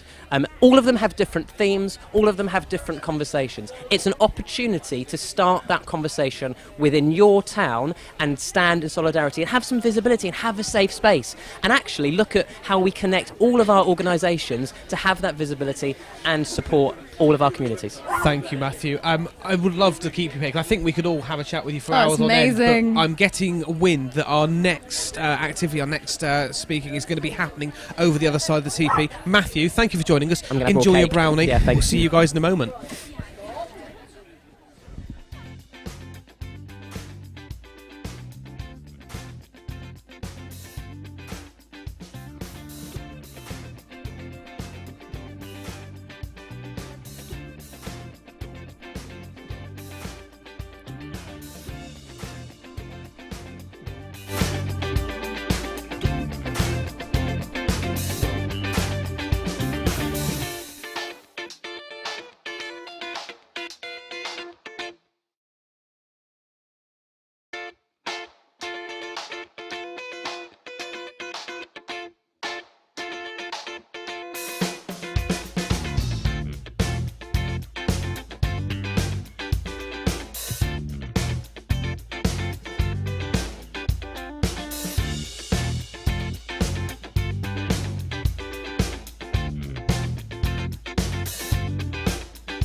see everybody. So we're going on to our next keynote speakers, and this is Amber and Ken from Cornwall Carers Service. So I'm going to hand straight over to them so they can kind of tell you a little bit about everything they do and go from there. Okay.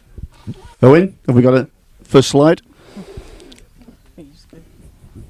Yeah, that's it. That's the one. Good morning, and thank you for inviting us along. We are Cornwall Carers Service Partnership, and we are Kerno young and young adult workers serving Cornwall. Owen, next one. That's it. That's who we are. That's Amber, a young adult carer, a support worker, and I'm Ken, and I'm the same role. Owen. Thank you. Our aims today are to help you to understand the needs of young and young adult carers here in Cornwall, to have knowledge in how we identify the young and young adult carers in the first instance, and to establish how we as a service can support the carers.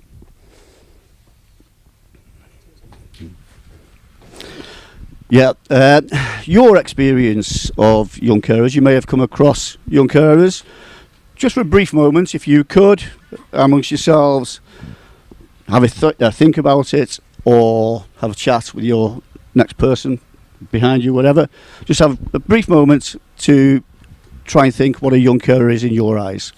And then after the next slide, we'll show you, we'll use your comments to see if it's in our definition. Okay, thank you. Have a little chat.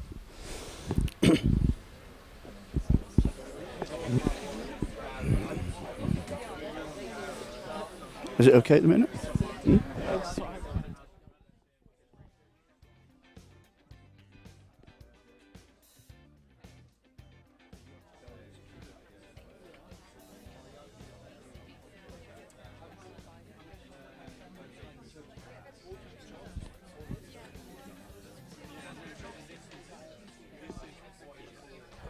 Okay, thank you.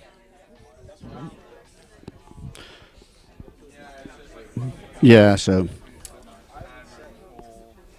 Okay, thank you. Hey. Yeah.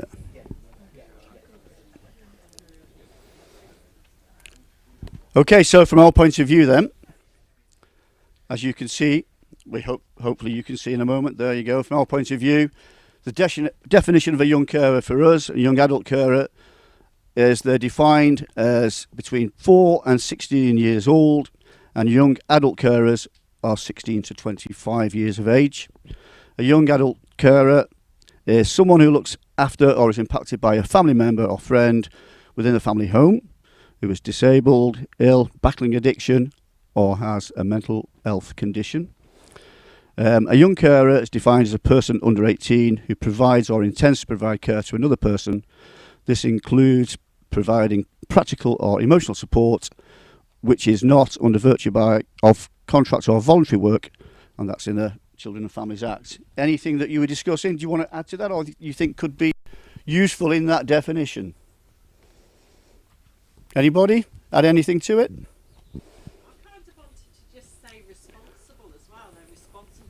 Yeah. So it's like a duty. Yep. Yep. Yeah. Yep. And also they don't have the same freedoms as other young people because of those.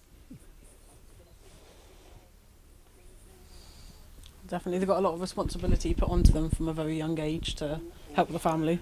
People, if it's like someone that's suffering with, if there's like an addiction issue, they could also be like quite high risk themselves of then developing an addiction themselves, both from like a genetic aspect and also like I know from personal experience with like friends that have parents that are alcoholics, there's just easy access for them to have to get hold of alcohol.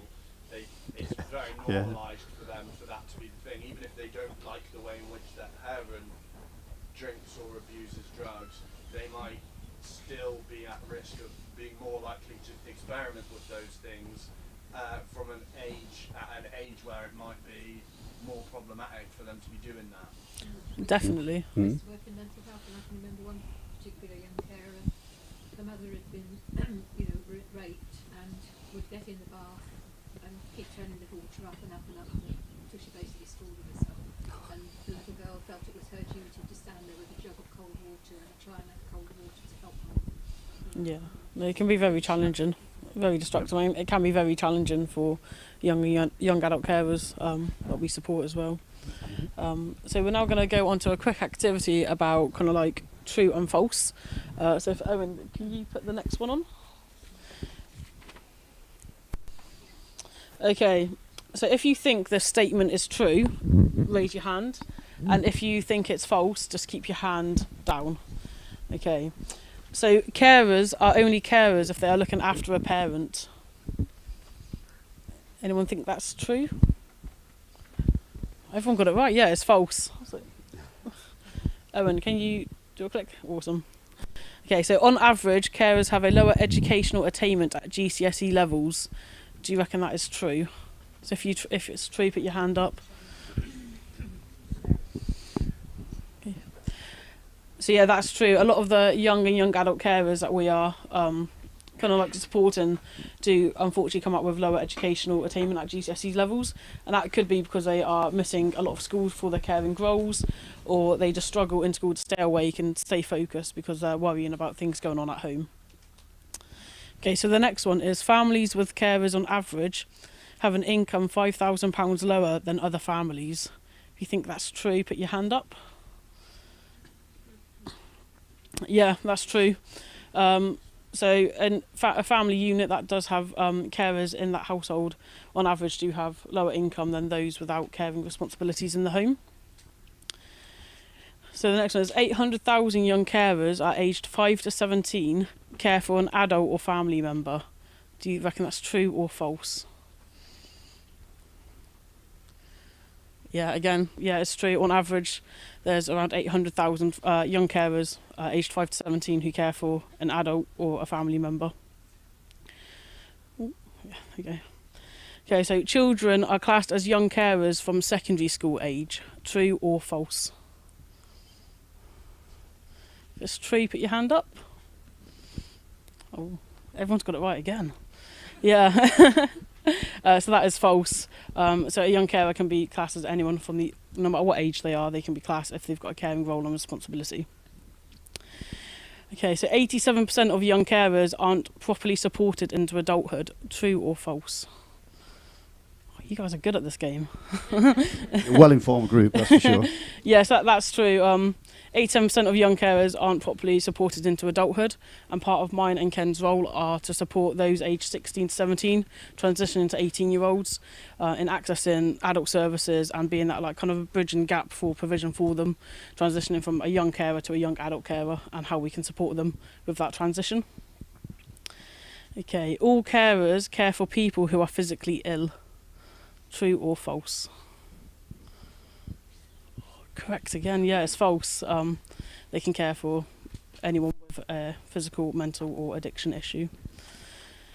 Okay, young carers are significantly more likely to be bullied in education and the workplace. True or false?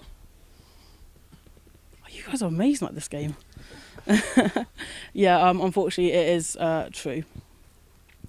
Okay, all carers help with general chores. True or false? Again, yeah, it's false.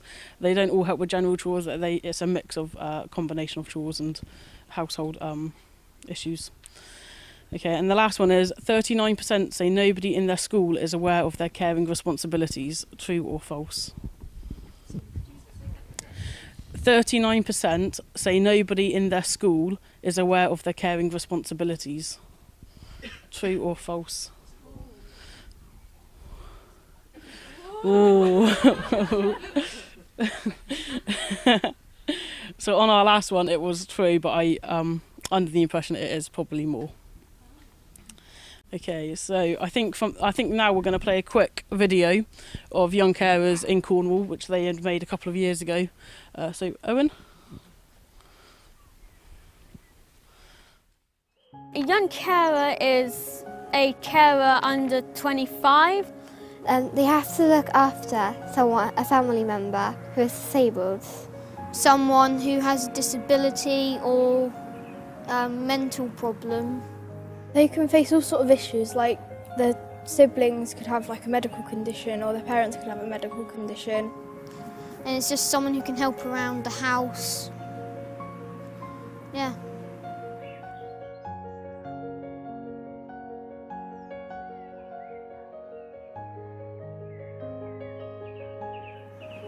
My mum has a disability, and as my dad was working, me and my brother had to like cook food for her and make it all ready, so when our dad got home, tea was all ready.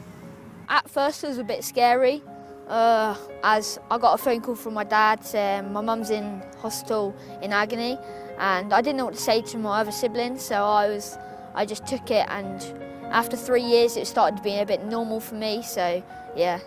Well, the things I do as a young carer, I help like change my little sister, and I make up her bottles for my mum because she doesn't always have the time to make them.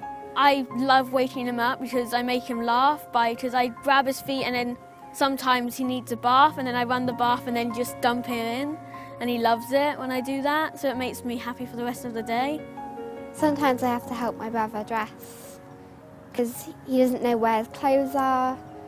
He sometimes has to wear Pacific socks, as in like he's got these black socks that have a really nice feel, and has to wear them or else they just have a meltdown. Our sister works now, so we may have a bit more problems. Young carers have issues that they can't do what they want. They can never have that much fun because they always have to look after their family members. And sometimes hard for me because I never get fun. You don't get to go outside as often as you like because you're always caring and you can't do as much things as a normal kid would. Out of school activities like scouts and cubs, you may not have the chance to go out with any friends at all. I get science homework and I never do it. Spanish homework, I never do it. Maths and English I always have to do. I always tell my parents I need to take a break because I need to do my homework or else I get points. If I got a detention and I get after schools, I would be missing my time with my family and I wouldn't have enough time to care in. Me and my brother have been late quite a lot, but Young Carers has helped us. We don't get points in after school detention, so when we get home we can care for our family again.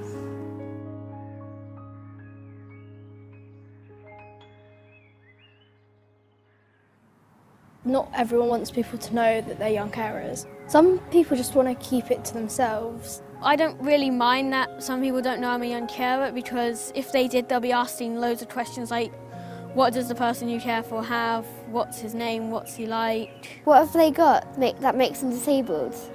They're just going to be asking questions that you don't want to say, but they might keep asking. Carer makes me feel like really tired and exhausted because there's so much work to be done.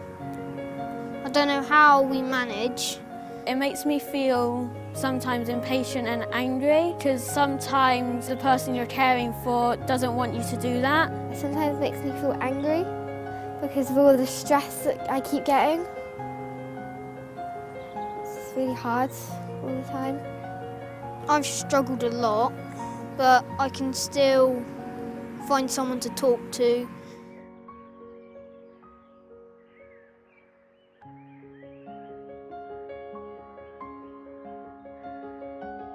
At our school, I get to go to the Thursday drop-in, which is really helpful for me. You can meet new young carers and talk about what's happening in our families. We could talk to more of like our friends and things and not be as scared to talk about it. Listening to their stories, how they helped and how I could help my mum using what they said.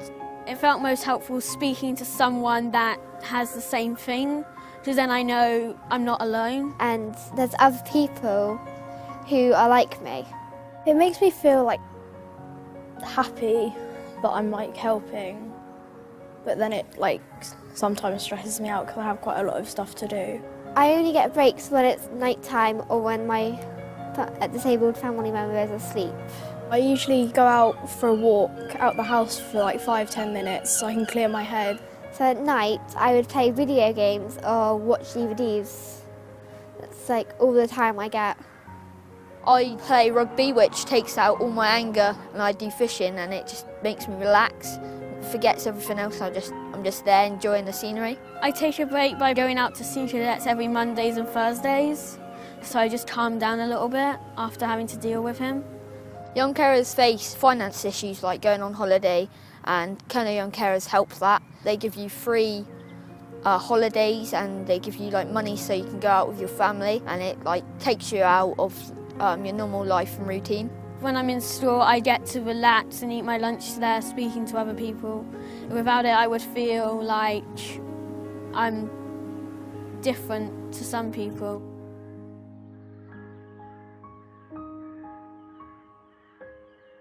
If you're a young carer and you don't want to speak out, Kona Young Carers help you get into it, and they'll help you do things that you wouldn't normally do.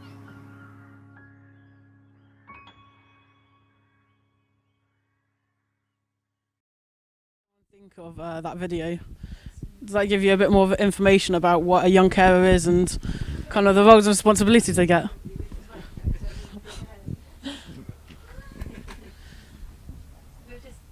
When anyone says anything, we're just trying to go to them with a microphone, so if you could just wait until we get to you, that'd be brilliant. Yeah, so is there any feedback on that video? I'd like to know a bit more about like what kind of support you actually provide to people. I know he said about holidays and TVs and stuff.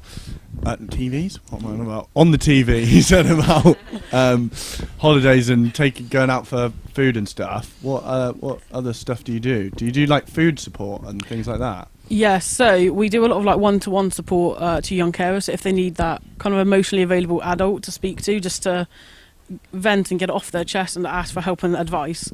We offer kind of bespoke one-to-one support. If they need help accessing like food banks, or if they experience food poverty, we can also help with that and signpost and help apply for grants and funding to help with household bills and food support and everything. Okay, my turn. I used to work in CMHTs, and it was extremely difficult to actually get access to the service because of funding. I just wonder whether are you better funded now than magically? I mean, it's a silly question, I realise, but it really was a struggle to actually get to your service, which I know provided an excellent service once you could get the young carers on there. So yeah, I would say we're probably better funded now. Oh, and our services, we're now a big partnership, so it's now 5 of us delivering the service. So we've got Bernardo's, Cornwall Rural Community Charity, Age UK, from SCIC and Disability Cornwall. So there's different help available in the different organisations, and we all work together to do a whole holistic approach to support. Thank you. I've got a microphone, so I'll go. I think first of all, well done for putting such a fantastic video together. It comes across really powerfully, the views of young people and the voice of young people. I'm just very interested to how you work with teachers at school to stop the bullying that sometimes might happen if you're a young carer. So we are currently delivering a schools training package to inform teachers how to identify young carers and the support they can give to young carers within school, and how they can help potentially with the bullying, with the lateness, and then we support that school to make those provisions in place and give them the advice and guidance that they need. In terms of the children themselves, how do you make it accessible for them to actually reach out? Because they might feel kind of shameful about it, and I'm just wondering how do you make that like a safe interaction for them to go, actually I do need help? So we do rely heavily on like GPs, school teachers, youth workers, or even their friends and family. So we have now an online website where they can do a self-referral, so they don't have to actually speak to anyone. They can go on and fill in their information themselves, and they can do their referral themselves. So it no longer has to come from a GP or a professional. They can self-refer in, and then we've made ourselves more accessible on social media, so they could see that we're doing something. They actually go, oh, we might fall into that category, and then they can reach out to us through Instagram. I think we've got a TikTok account now, so we're on different platforms, so they can contact us on a platform that they feel confident and capable of doing. Cool. What the response time is now then, so if a young person is brave enough to fill in that online form, what's the sort of response time they could expect at the moment with? So at the moment, once they fill in that referral form, it will go to our partner Disability Cornwall, and they will give the young carer and the parent a phone call to talk through that referral form. It will then come to us, and I know I normally do a turnaround about a week or two. So it all depends on which worker or which allocation they're in, but normally it's about a week or two. What are they actually? What is there anything you're doing about actually getting more care for the people that need the care, so that the children aren't doing so much? Yeah, so there is a lot of support now because we are a big partnership. We're working with Disability Cornwall, who can access different services and different provisions, and such as like carer needs assessments. So we're linking a lot more in with the council to get the adequate support needed. If they need a carer's assessment, we can now link in with that. And I've been given training to be able to go into the house and do those carer needs assessments as well. So as I'm working with the young person, I can then identify issues and take it forward. I'm just thinking about from the progression of the young person, and you were talking about how younger people, young carers, don't qualify with their GCSEs. Has there been any thoughts about how they get a different type of qualification? So yeah, kind of like if they don't because actually what they're doing is work. So how do we kind of say that's an on-the-job work so they can go into a different role if they're able to? That's definitely, and that's where myself and Ken come in at that age of 16 to 25. So we'll work with them and help them gain those extra qualifications. For example, next weekend we're running level 3 emergency first aid for the young carers, which they said would help them become more employable and actually help them at home as well. So we're providing that next weekend. Next month they're getting their mental health first aid qualification. So they've done their food hygiene, so we're doing all these little ones that incorporate their caring role, but will also make them more employable in the workplace, and they may stand out compared to other candidates who don't have these qualifications. And then if they're wanting to aim towards something, we'll look at traineeships or apprenticeships and something that would fit around their caring role, or how we can support them to get those qualifications. Do you think that children can always recognise if they are a young carer? I think sometimes as they're younger it may be a bit difficult for them if they've grown up thinking this is the norm, and that's when we really rely on like school teachers or teaching assistants or GPs to actually say, you're doing an awful lot, did you know you're a young carer? And then once they kind of hear the term young carer or they've seen it advertised, they then tend to self-recognise that is what they're doing. So yeah, they can be quite switched on. So on the next slides there's some information identifying young carers. So I think there's another question actually. I just have one more question. So you talked about getting people like training and opportunities and stuff like that. I just was interested because obviously with the Disabilities Act there's you have to like reasonably provide I can't remember what the actual wording is, but you have to basically make it so that someone if someone has a disability that you provide provisions for them so they can complete their work. Does that legislation apply to people who are carers? And at what point does it become like, obviously you're not going to have the same flexible hours as someone who isn't. At what point does it become discrimination, and is there legislation in place? That's a really good question, and I truthfully can't answer that in depth here today. However, I know we are looking at actively working with employers to let them know to raise the awareness of young carers in education and employment.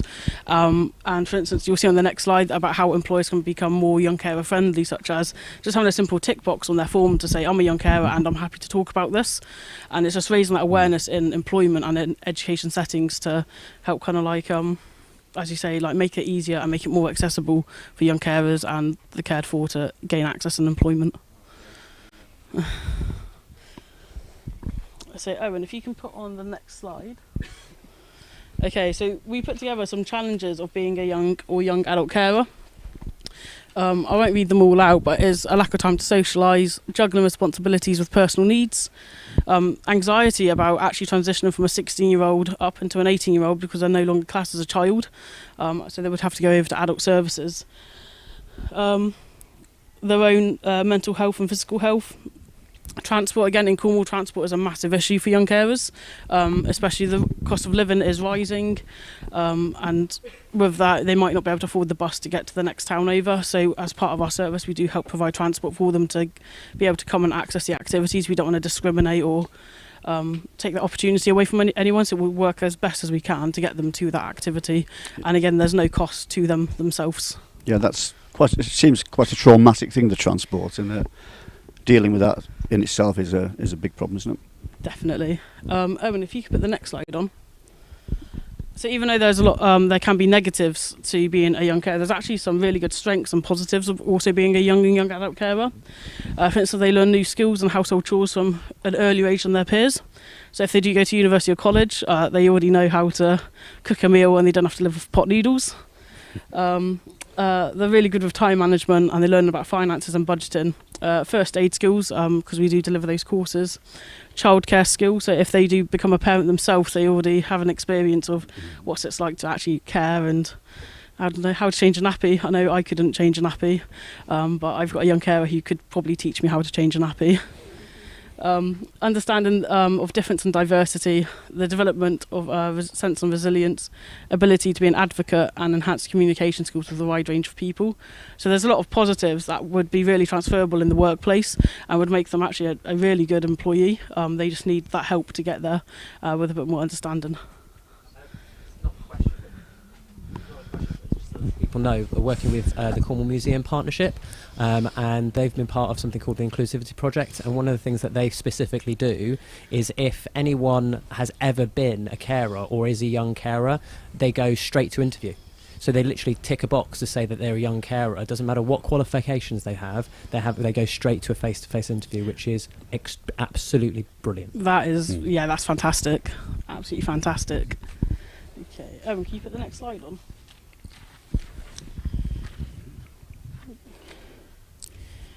So these are a couple of ways you can identify young carers in education and employment, or if you're working with them or volunteering with any. Owen. So it could be that they're late to educational work, or they could be early because they've done all their care responsibilities and that the cared for has now been set up for the day. They might then leave and become actually early.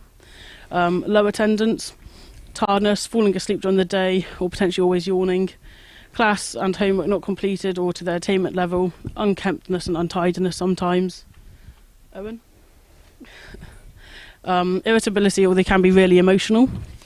Distracted and distant, low confidence and self-esteem, difficulty in making and keeping friends, wanting/not wanting attention from adults and peers, disruptive or negative behaviour and unable to self-regulate emotions, because they've had a lot going on for them for the majority of their kind of childhood. That could be a few signs and symptoms that they could be a young carer that just hasn't been identified. Owen? I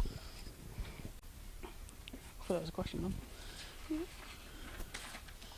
then. So this is how we can support young carers in education and the workplace. So about hearing the young carer's voice, because they are experts in their own lives. Ask them what support they would like. Each young carer is an individual and have their own individual needs. They're not all the same. They don't fit into one box. They're all individuals and they all need their own specified plan to go forward with. Maintain a whole school/workplace approach in raising awareness, identifying and supporting young carers. Looking holistically at the individual and their families for signs that they may be in a caring role. Putting yourself in the shoes of a young carer or young adult carer in your educational workplace. Raising awareness about young carers, providing opportunities for young carers to meet with each other and an appropriate staff member who understands, and provide ways for young carers to start difficult conversations. Owen? And these are some, I'll let you read them out, read them all out. But yeah, it could just be just a 5-minute conversation daily, just checking in on them, seeing if they're okay, if they've had enough sleep. If they haven't had breakfast, just give them that opportunity to go get some breakfast from the canteen or from the workplace. Owen? Okay.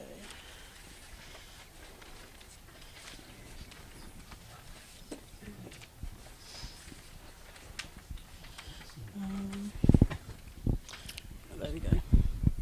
So in the Cornwall Carer Service provides support for young carers. We aim to support young carers to self-manage care responsibilities, providing information, advice and guidance over the phone and working with schools, colleges and employers. We also provide direct one-to-one work with young carers and young adult carers, as well as often activities on a regular basis and during the school holidays. And they're just a few of the things that we help young carers with. Like again, we've got first aid coming up next weekend, the mental health first aid, which we've managed to tie into a residential for them. So they've got a week long on a holiday park where they can go swimming in the evenings and just have a mini break alongside their qualification. But are there any other questions?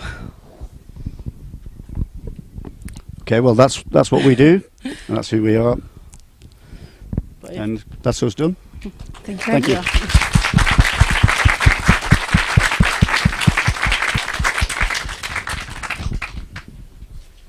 So we're just going to have a little comfort break, so maybe 5 minutes if anybody wants to kind of just nip outside and have a bit of fresh air, and then we'll be on with our next one very shortly, so come back soon.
Welcome back to the Chaos Conference on Care Farms and Volunteering, which we should have said more clearly at the beginning is funded by the Erasmus Plus programme, so that's great. We are going to just get a little bit more interaction with our audience, both here who are here with us in the TP, and those who might be watching remotely from home or office or wherever they might be. So we have a few survey questions to ask you, and we'll be doing this at different points during the day. So what you'll need to do if you're here is to get your mobile phones out, and you will see on the screen, you will go to a website called slido.com, or you can scan the QR code, and when you get there, there's a number that you enter to access the survey. And we hope this will be a good way for people who are watching from elsewhere to join in the event and give us some of their opinions. So the first set of questions are simply about who we are and where we come from. And we'll start them right now.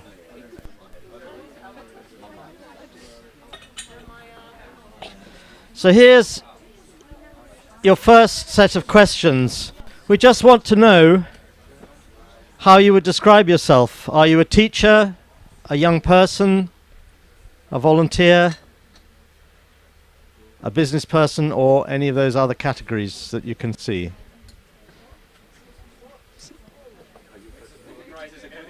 So we'll run that for about 1 minute.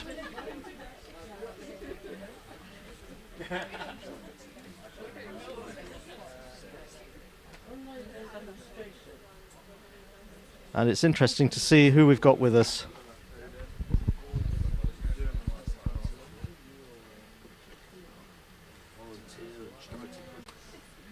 We're just ahead with people who manage charities or projects, but a lot of volunteers, which is fantastic. Lots of youth and community workers, teachers.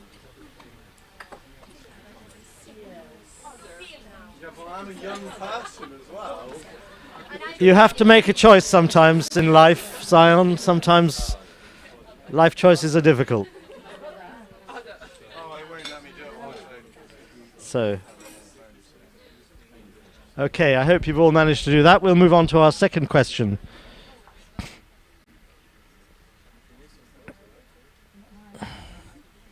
Oops, sorry, we'll go to the next question. Please describe yourself in one word.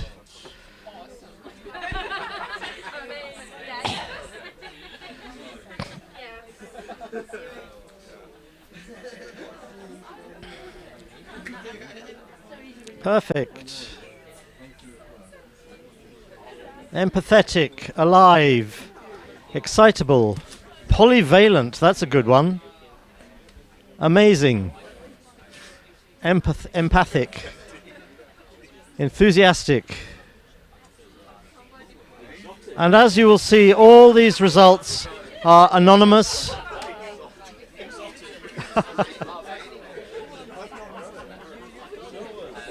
All the results will be anonymous. There is no personal data being collected through this poll.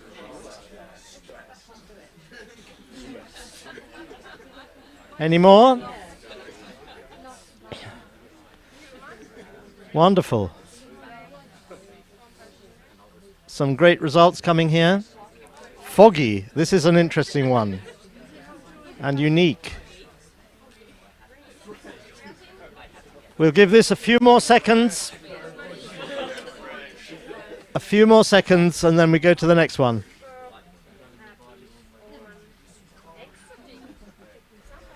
Wonderful. Full of compassion. I think that's 3 words.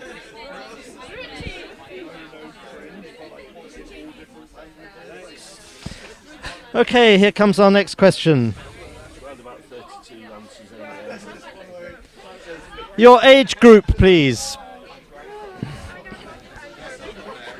Your age group, please be honest.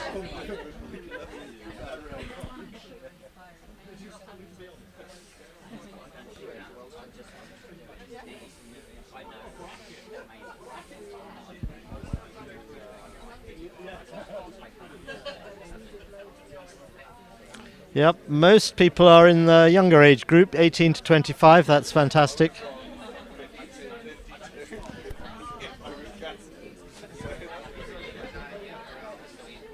Okay, we're doing well.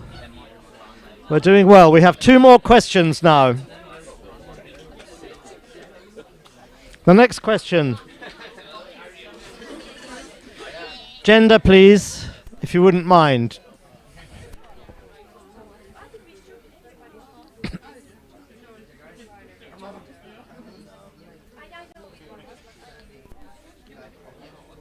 The reason we're asking you these questions is that it's very interesting to know the profile of the people that are with us today. And as I say, nothing is personal, no personal data is being collected at all. Everything is anonymous.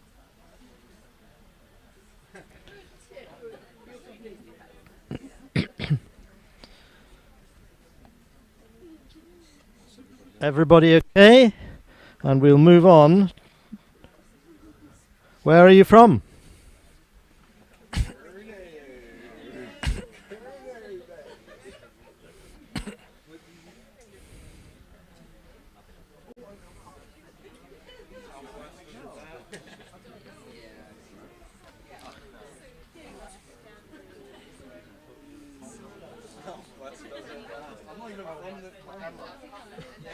It's a great mix. It's interesting that people from outside Cornwall are slightly more than people from Cornwall. It's a truly international event here. But wonderful, wonderful to be bringing the world to Cornwall and bringing Cornwall to the world. I think we're done. So that's the end of the first set of questions. Thank you very much indeed. And I'm going to hand over to Jess. Fantastic. So what I'm going to do is I'm going to just wait for Matt. I'm filling a minute. So thank you very much for taking part in all the questions. And without further ado, I am going to hand over to Matt. So we had a bit of a chat earlier about how I was going to introduce him. And we said that we were going to do it very ambiguously. So this is Matt from Leap. And I will give you that one. Over to you. Hello everyone. So I'm Matt from Leap. That means nothing to you. What I am is an earthling. So same as you, we're all the same, and all those myriad diversities are all under that term earthling. So a bit about me. I'm a graphic designer, and I specialise in designing for change. So that change is environmental and social change. So all our clients are somehow making a difference in the world, whether it's for people or whether it's for planet.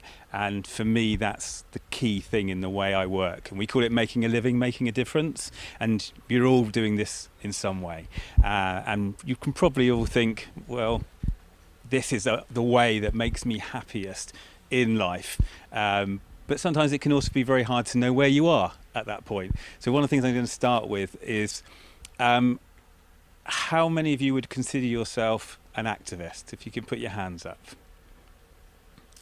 Okay, brilliant. Well, to me, you are all activists. So as long as we are doing something, we are in some ways an activist. So I'm an activist through my business. I'm also an activist. I will jump on a bike and, earlier this year, no, it was last year now, I cycled from Scotland. No, I cycled to Scotland from London to COP26 to basically show my support and deliver a message to some of the governments of the world about what I believe we need to do in the sort of ecological and environmental and social emergency that we're in at the moment. So I could go too easily into some of these dark areas of life, but what I wanted to talk about today really is about how we can all take action in life. And through that action, Joan Baez does the quote, the antidote to despair is action. So if whatever action we might take will in some ways help somebody, but also help ourselves. So a bit more about what we do. Based in Cornwall. I'm from not quite here. I'm a place called the Clays, Penwithwick, Stenalees. If any of you have seen the White Pyramid on the way in, I don't know if you saw that, so it's near there. And so I was basically brought up in fields in nature, and school and stuff for me just really didn't gel for me. I liked art, I liked graffiti, but academically life just didn't sort of land well. But I enjoyed being out in the field. I used to come home every day covered in ticks, and my parents would be really annoyed having to pluck them out of my button or wherever a tick had got into, which is not a nice thing. And I used to dream about being either an astronaut or David Attenborough. But academically, again, not my place. And so for me, I took art. Art was always my escapism. I used to spray on walls as a kid, you know, obviously not supposed to really, but I got away with it. And then I took art as a career.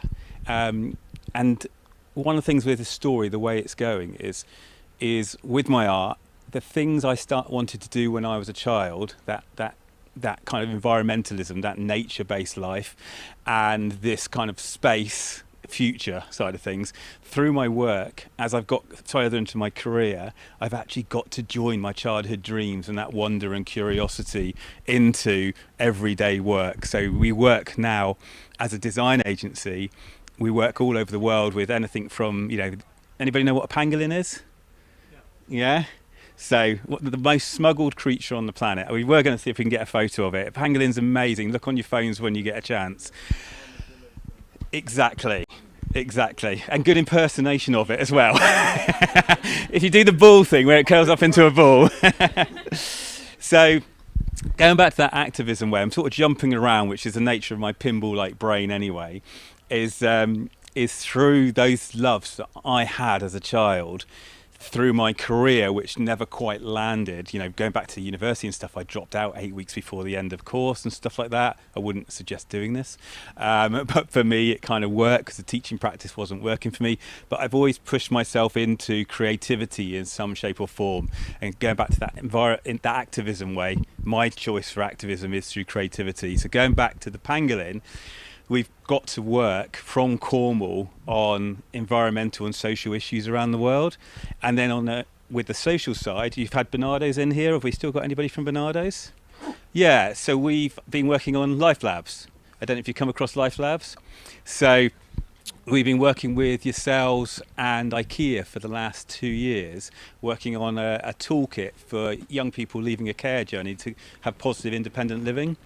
So we've been working with Carefree on that. So as an agency, we spend a lot of time working with social groups, individuals, organisations. You know, one of our projects that we've done over the last few years has been working with the Hama tribe in Ethiopia. Again, from Cornwall, we didn't get to travel out there. We worked with a charity, and we learnt about what was happening for the Hama people and how we could maybe support them from Cornwall.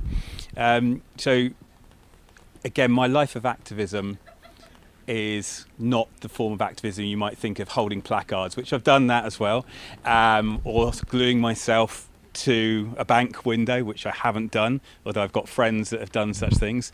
Mine is just a life of action through the work we do. And I always say we have a chance in these times to be either an activist, reactivist, so you leave it to the last minute and then you go, oh my god, shit, I've got to, oh, I'm allowed to swear on this. Too late. Owen bleeped me. Or an inactivist, where we just wait for others in life. So for me, it has very much been taking a life of action and seeing what we can do. I mean, for yourselves, can you think of an act of goodness that you may have done recently? Anybody done something that stands out? You did what? I saved a puppy from the road. Well done. And a slow worm, actually, on the same bit of road. Yeah. Within 24 hours. It was like I was on an episode of Animal Rescue. And how did that make you feel? Pretty happy. Yeah. And I felt quite smart because all these ladies were like kind of chasing it and like moving towards it, and it kept running away from them. And then I just went, hip up, and then just clapped my hands, and it just ran straight over to me. And it was like the easiest animal rescue ever. Yeah. And there was like 10 people in both directions in like 2-lane traffic. and they all looked very grateful, and I felt like that was my good deed for the day. Brilliant, brilliant. So that sense of that buzz you get when you help. And anybody else got a sort of a story of just doing something that might help someone or something in the last couple of days? So this week, Babs asked me to jump in her truck because one of her dogs has actually run out of the house. Okay. And as I've come out of the car park, the dog was running down the bottom of the road, so I've opened the door and the dog just jumped in. Brilliant. And you felt good. Yeah, you made that happen. So that going back to that making a living, making a difference, and those little things every day that you can do to help. And we take this in the bigger picture of the problems and times we have, you know, socially, environmentally at the moment. To us at Leap, it is about those small actions that can lead to bigger change. And for us as a... So I'm just looking at the weird little dog.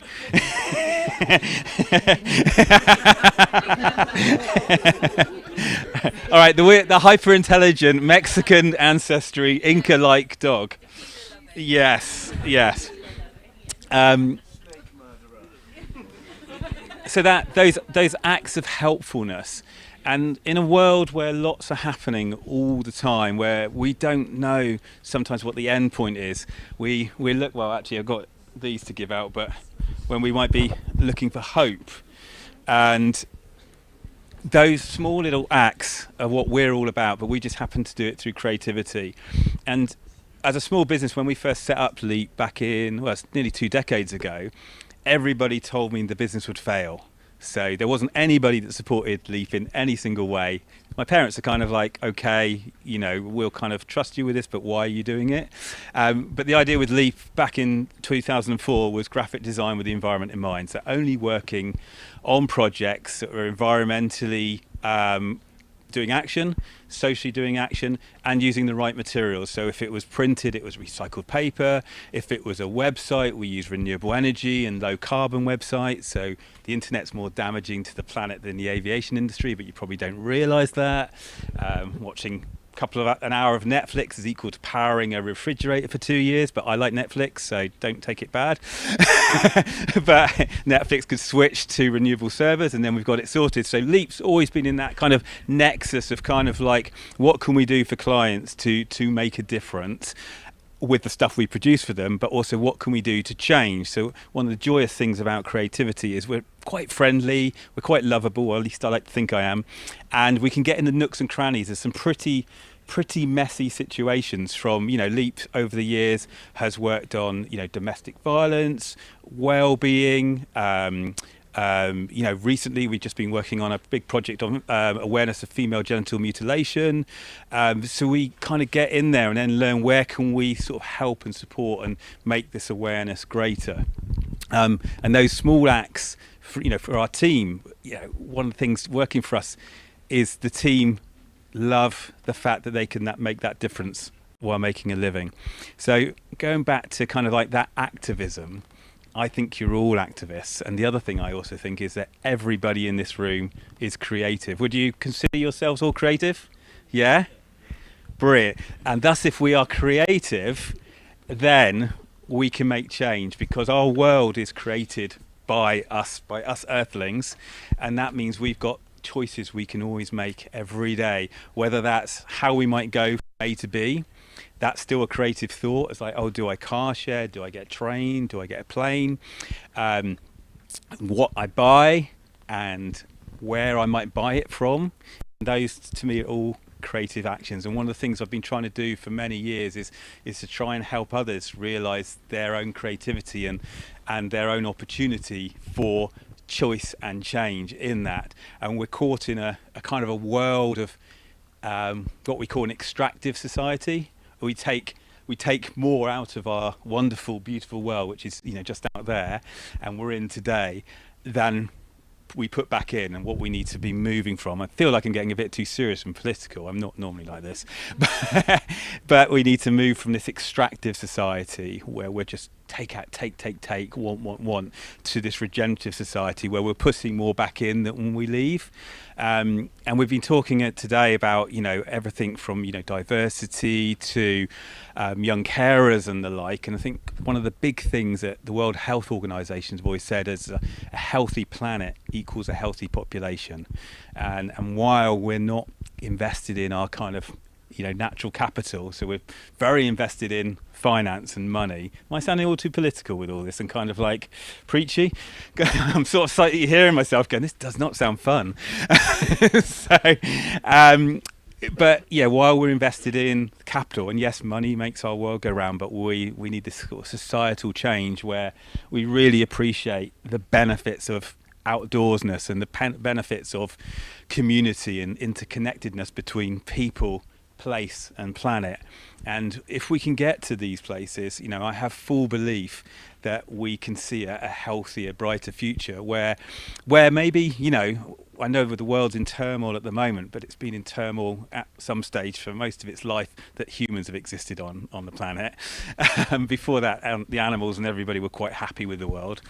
But for us, we could see, in the next decade that we are suddenly all recycling. We're suddenly all in a solar powered society, that solar power is so cheap. I know it's not at the moment, and I know this is probably overly optimistic, but that all of this becomes so cheap, so affordable, so abundant by the end of this decade, maybe a bit longer, that we start to see this rapid shift in our entire society. And all the while doing that, a lot of the people I work with are kind of very much in a space that, are doom and gloom. So a lot of the clients we have will see they'll be up against the coal face. They're wondering what we can do. So our job as a creative agency as well is to just bring in some optimism to some of the areas that we work upon.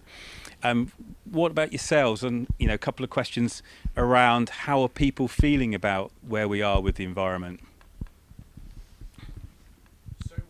At doing, I kind of speak to you a little bit about this outside, but when you're looking at doing like marketing type stuff for people, how do you said you're only working with people who are kind of making a difference and trying to be sustainable and these kind of things. How do you make an assessment as to whether or not that is, like what I said before about it being performative, how do you make an assessment whether or not that is greenwashing or pinkwashing or whatever washing you want to call it, as opposed to genuine? And where do you strike the balance? Because obviously someone might be doing a really good thing and that is actually really good marketing. At what point does it become, cynical?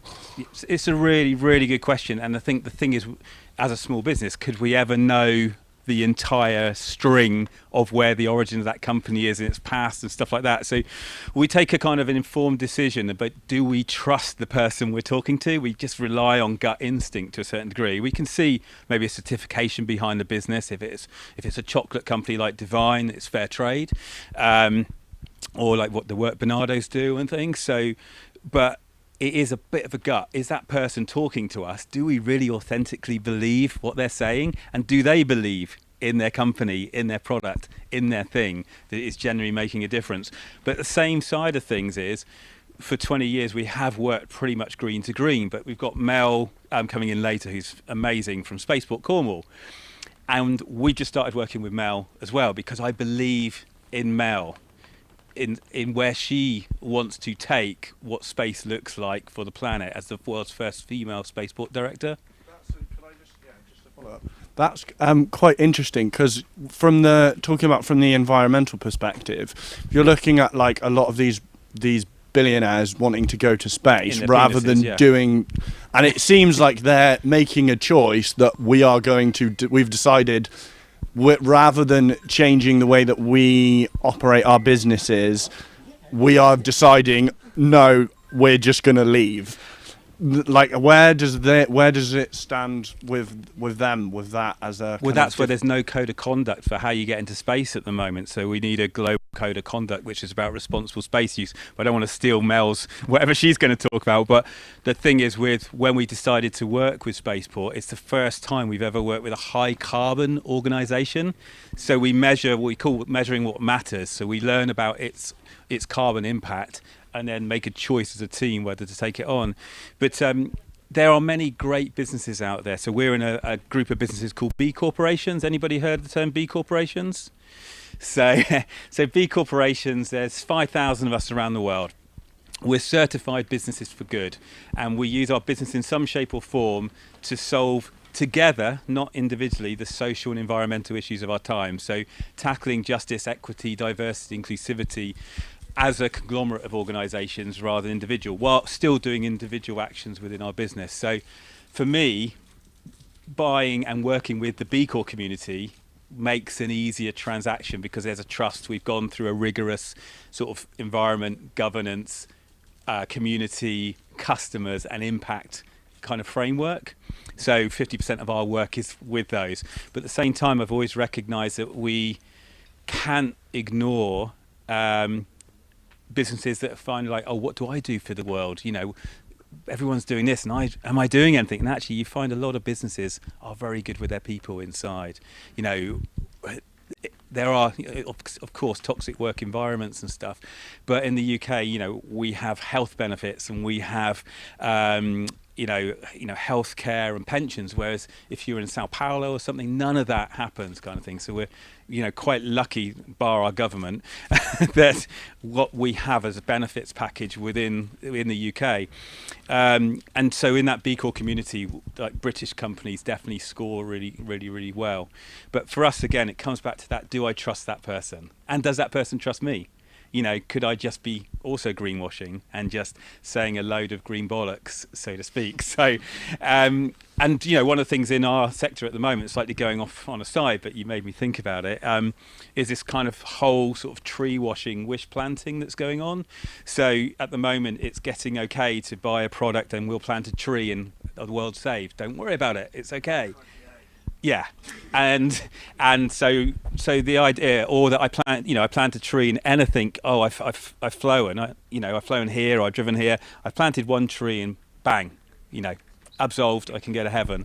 So I think there's this growing awareness where, if we go back to that childlike curiosity I was talking about, is that we get into the place where we're always questioning, which actually I've heard lots of you question today, and you're all asking really good questions and things like that. And so I think that's the bit we mustn't forget to use our voice, and whether it's for equality or environment, it's to speak up. And by sharing your stories and using your voice, that is your own activism. And you might not see it as activism in the sense of I'm out there with a placard on TV or I'm stopping a road, but it's sharing your stories, your voice, and making it more of a common ground where it becomes so normal to be talking about the environment, to be talking about gender, to be talking about inclusivity and equity. And that's kind of where we are with the work we do. So although I'm a graphic designer, a failed person that would be considered a failed person at school, if you looked at, you know, we were talking about with young care leavers and stuff like that, I would have gone into that bracket, and you know, I did all the wrong things but felt right in my gut for my journey.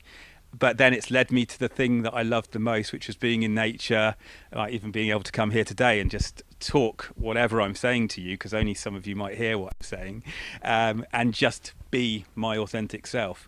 And at the same time, I said, you know, yesterday, you know, we were working on projects of change. We're working with like the Ocean Conservation Trust. We're looking at how to rehabilitate seagrass around the world. You know, every day there's some form of environmental activism. Pangolins don't happen for me every day. I've been lucky enough to spend time with the Jebeliah tribe in the Sinai Desert. So again, designer, I was asked to design marketing material, but I ended up being taken out into the desert to live with the Jebeliah tribe for a week. 3 days of not eating, which was really good for my waistline. To feel what it's like to be in the desert by yourself. But what was interesting is I didn't design for them. What I noticed when I was in the desert is lots of other tourists were bringing a lot of waste into the desert, unnecessary plastic waste, giving stuff to the tribespeople which they didn't have a way to recycle or reuse, so it just became waste strewn around the desert. So what I ended up doing was writing how to be a good tourist in the Sinai Desert and just using my brain to think differently. So not the project the client had taken me for, but the opportunity was to challenge the way people did tourism in the Sinai. So I'm kind of going round and round in circles around the stuff we do, which is all around activism in work and a sense of hope by taking action. I don't know how long I've been talking for now, so... Yeah, have you just fallen asleep, have you? I mean, at this point, so I'm a graphic designer. I use my skills to try and change the world where I can. I'm an activist in both my creative role, but I'll also jump on a bike and I will hold a placard and I will lobby the government and I will support charities and organisations and initiatives making a difference. But is there anything, you'd like to ask me? I don't want to ask a question, I just want to say something. Right, you kept saying about failure. You're only a failure if you give up. Never give up on yourself. No, my line is no retreat, no surrender. Yeah, but my line is you're never a failure. You're only a failure if you give up. Yeah. No, well said. I think it was just the way, like the education system says that. It's like my daughter at the moment I'm being told, I've been repeatedly told all through school, she is a failure. And so I moved her school and we changed the type of education she did, and then she got straight distinctions, and it wasn't the school, it was just the learning. And again, now she's not fitting into college very well. She's like, Dad, can't they just leave me alone and let me get on with things? And I've gone, sort of. We have certain things, but I said maybe apprenticeship is more for you. So yeah, it's just changing the way we do. And my other daughter's doesn't like academics at all, so I've chosen with her GCSEs to completely ignore 3 GCSEs. She gets detention all the time because of that. But I've said to the school, that's fine. Just don't give her don't make her learn the stuff she's getting a detention for. Let her learn the stuff she's going to do well at college for. So we've gone from 9 GCSEs down to 5, and the school are sort of accepting that we've ruled out science and language. And so she's just concentrating on that. So she's in detention all the time, but kind of learning differently. And that's the best way we found to get her through school. But thank you for reminding me on that one. Hi, I was wondering about how your creative process works. So do you get kind of called upon by companies, charities to do marketing work, or is it how does it work? Yes, it's quite an interesting. So going back to that thing where people said the business would fail, I just said the only way to design is with planet in mind. So that planet first. But there were people out there looking for our kind of organisation 20 years ago, and more so now because everyone's suddenly become purposeful. And so I guess as an early pioneer, we've been quite lucky that people have reached out to us from all walks of life, so our projects are so diverse, and I'm still surprised what comes through the door. But then we have something called a grant for good. So a typical business would have a marketing budget, so say 10% of their turnover or whatever. We've never had that, so we believe in gifting. So we have a giving budget, and we will never have a marketing budget. And our giving budget is based on 5% of our turnover helping social and environmental projects that don't have the finances to achieve their aims. And through that, all we ask is them to tell people how lovely we are, because it comes back to that relationship thing. If we're any good, they'll love us and talk about us. Just don't tell them it was for free. That's the thing we say to them. Of a working week, sometimes it's 20 to 30 companies that will contact us from anything from our B Corps network. So like Innocent, a small business in Cornwall, Innocent approached us to help with their foundation. That was really nicely found because they love the way that we know about low carbon websites and we measure the carbon footprint of a website. Because every website uses energy and carbon. So yeah, I think it's just from where we are. So, and also when I go out and talk, I don't talk to win work, I just talk to create change. And we're in the business of not moving pixels and pencils and things like that. We're in the business of moving hearts and minds, and that's what we're about. Do you focus mostly on graphics, or is it kind of more of does your process kind of branch out? It's kind of bizarrely like everything. It's like people just go, I think maybe when you're in the kind of sustainability, let's look after the planet space, you think more curiously and more optimistically. So you kind of, you know, somebody will go, can you make a trophy? And we go, yeah, we can use this recycled material, we can do this. Can you make an exhibition? And, you know, we did this exhibition for the National Trust, and then it's made out of card, but then what do you do with card afterwards? It can get recycled, but we heard of a horse bedding company that would use it as bedding, so that became compost, and the National Trust was like, this is brilliant. So I like the journey, and like, you know, we use the term circularity, regenerative, whatever you want to use. It will keep changing over the decade. Sustainability, I think Babs was showing me something earlier about what is the difference of sustainability to regenerative. Sustainability is just getting to a level and it's kind of enough, but you're not maybe putting more back in. So regenerative is like putting more back in than you've taken out. That extractive to regenerative economy. One more thing for me as well. Thank you. I mean, this is a real, probably an idiot kind of question. No, there's none of those questions.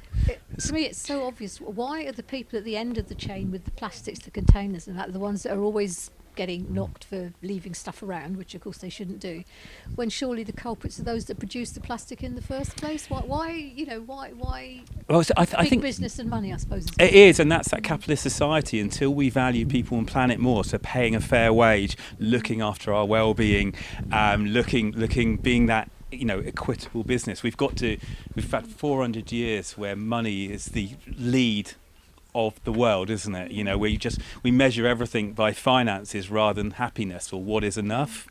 But also, I always find it quite interesting. So we work with Surfers Against Sewage and on plastic. Such nonsense, isn't it? It is, but there's that two things. So there's this: how do we turn off the plastic tap of consumerism, but also how do we make ourselves responsible, that we care enough to clear up after ourselves as well? Because there is this kind of, I'm not disagreeing, but this blame culture on the plastic companies. You're producing plastic waste, but there's also this waste culture of we just throw it on the ground.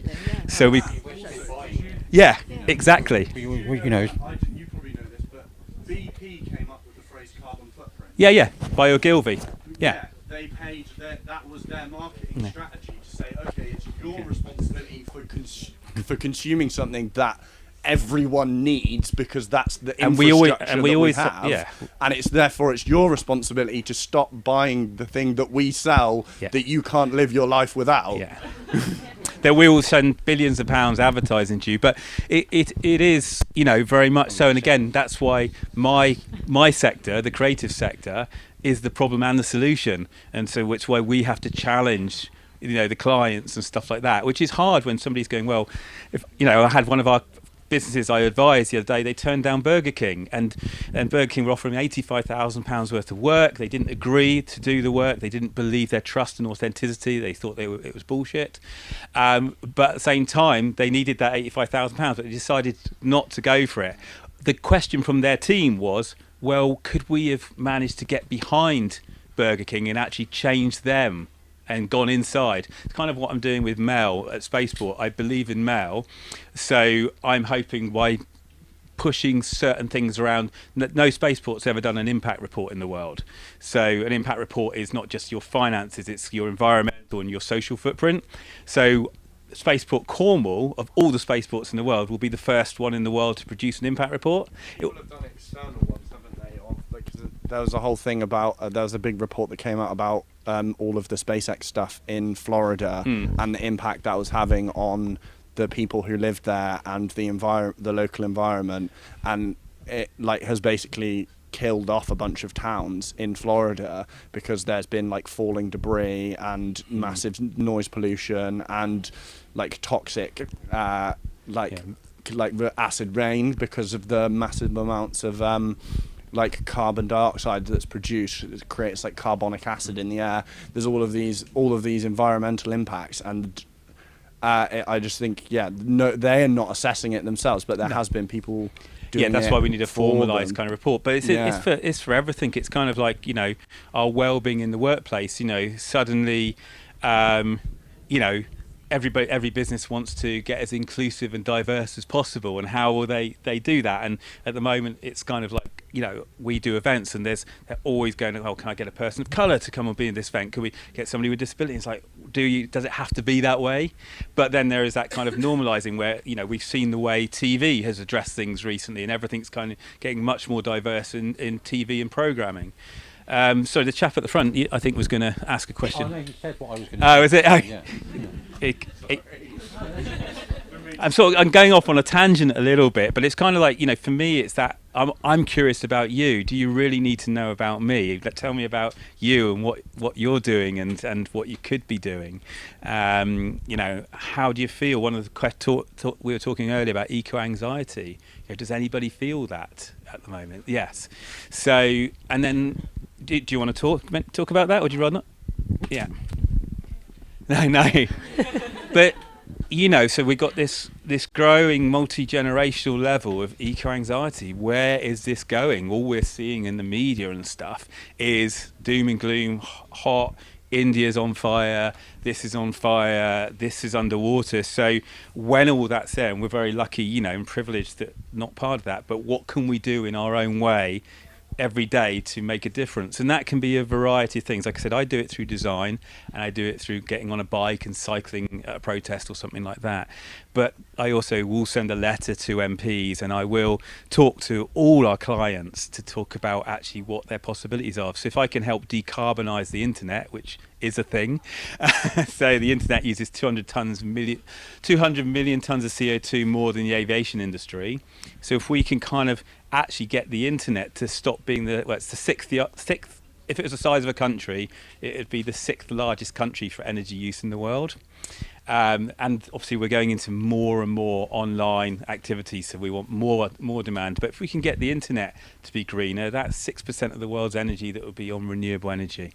And Apple and Google, whatever you think of those companies, have taken action. They are becoming renewable. So whether it's from public demand or other sources kind of thing, there's no policy at the moment. That's the problem. But going back to the eco-anxiety, that's why I was saying the Joan Baez quote of the antidote to despair is action, is taking some form of action, but it's being sustainable for ourselves in amongst all the other stuff that's banging into our head and it's like causing confusion and kind of just going, what do I do? And I said I chose, when I used to listen to a lot of our clients, which would, you know, I had clients in the early days were literally burying food in their garden for the end of the world and stuff like that, thinking this is going to happen, and they still think that. They still got the food in the garden. So that's why I chose a more, what I call a stubborn, optimistic way of doing things, and kind of being as good earthling as I can be. I still mess up. And, you know, I drive a diesel van. You know, I'm not fully environmental, but I do the best I can around stuff. But I think, you know, you're in a sort of a generation now where we've got to really look at the mental well-being of how we are in interrelationship with the planet and our interconnectedness with it. I mean, how does it make you feel about being here today? How is this being in the natural environment for people? Yeah? Are you enjoying it? Yeah? Yes? That's the main thing. Yeah. Anything else? Does anybody have any questions? I mean, I don't know how long I've talked for now. 35 minutes. I don't know how long you want me to talk. Yes. What made you start the company that you've got? Complete accident. No accident is any accident. No, it was. I was going to be a slacker. That was my thing. So I had fallen in love, and we were moving. I used to work at Eden Project for 3 years there. Did you say Eden Project? Yes. I've been there. It's a good place. Yeah. So I used to head up the graphics there. Okay. So untrained in all this, by the way. So I'm one of the 50% of untrained designers in the UK, and so my partner was moving away to Wiltshire, and I was a lovesick puppy, so I was going to follow. And so I set up Leap. So my business is called Leap, Life, Environment and Passion, or just leaping away from something, or leaping into something, or leap of faith. And I had this environmental. So my values were that I could no longer design like I used to with profit in mind. I had to think of people and planet. So that's core to, I'm a people and planet first. If we make some money, I'm lucky enough we made some money out of it, kind of thing. And I didn't think it would say this. I thought my values were true, but I didn't know it was going to be a success. But really quickly, people just reached out, you know. And I think once one person had heard about us, so I had no clients. Once the word goes round, yeah, and then because the environmental social community was quite small, then they would go, "Oh, you need to talk to Matt." And because and then I ran talks around paper and the planet and digital on the planet, so I'd get in front of quite a lot of businesses that way. And then we ended up in the papers as this new modern eco family when Esme was born, our first child, and so the Mail got hold of that, and then a big energy company, Good Energy, a renewable energy company, heard about us and said, "Will we work for you?" And it just spiraled from there. And then some of my old Eden contacts, are like working with the Jebeliah tribe in Sinai, that came through from Eden saying, "Could you help this company?" And actually, I've ended up doing work for, the elders, Peter Gabriel, Nelson Mandela, all sorts. I didn't know I was even working for Nelson Mandela. I got asked to do a piece of work, and then I got huge. Well, I didn't know. They just said, "Could you do this thing about the Sinai Desert?" And so I did it for a client of mine called Macard. And then they messaged me, just say, "Oh, we're with Peter Gabriel, Richard Branson and Nelson Mandela, thinking about how we can take this forward." So I was like, wow, okay. I'm so glad I didn't know that I was doing work for any of them.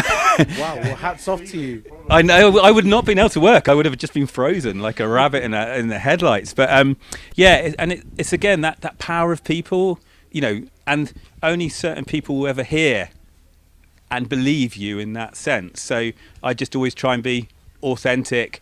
I don't know everything about the environment. I don't know everything about environmental design, but we know there's a better way to design. And I tend to wear message jumpers as well. Yeah, last week it said "be kind" and stuff like that. So and another one says "do good." I love a good message jumper. Yes, totally. But yeah, and business. I wouldn't say business is easy when you've got a heart, and profit isn't. Our profit is people profit. So a lot of our team are just apprentices or people that have just walked off the street, and some of them been with us for 10 years plus now. And they're part of the leadership team. Nath's even got a tattoo of our logo. I didn't make him, put it on his wrist. He's now our creative director. Corey just didn't get on with education. He just came in one day and we just liked him and just got him working. And then he's sort of grown from there. So, we share the load. So the business is a transparent business. So they see the finances, everything about how we operate. Oh, that's good. Hats off to you. Remember they say, to start off big, you have to start small first before you can grow the company. But basically, yes, totally. But the main thing is we're purveyors of change, and that's it. Changing hearts, changing minds, changing behaviour, changing futures. Has anybody got any more questions? I'm here for the rest of the day anyway. If anybody wants to chat, learn a bit more, or just talk anything about design. Thank you, Matt, for very thought-inspiring and provoking talk.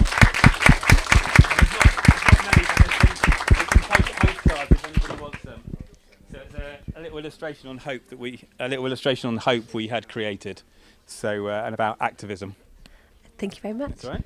So we're going to go into a lunch break now. So the lunches are all over here.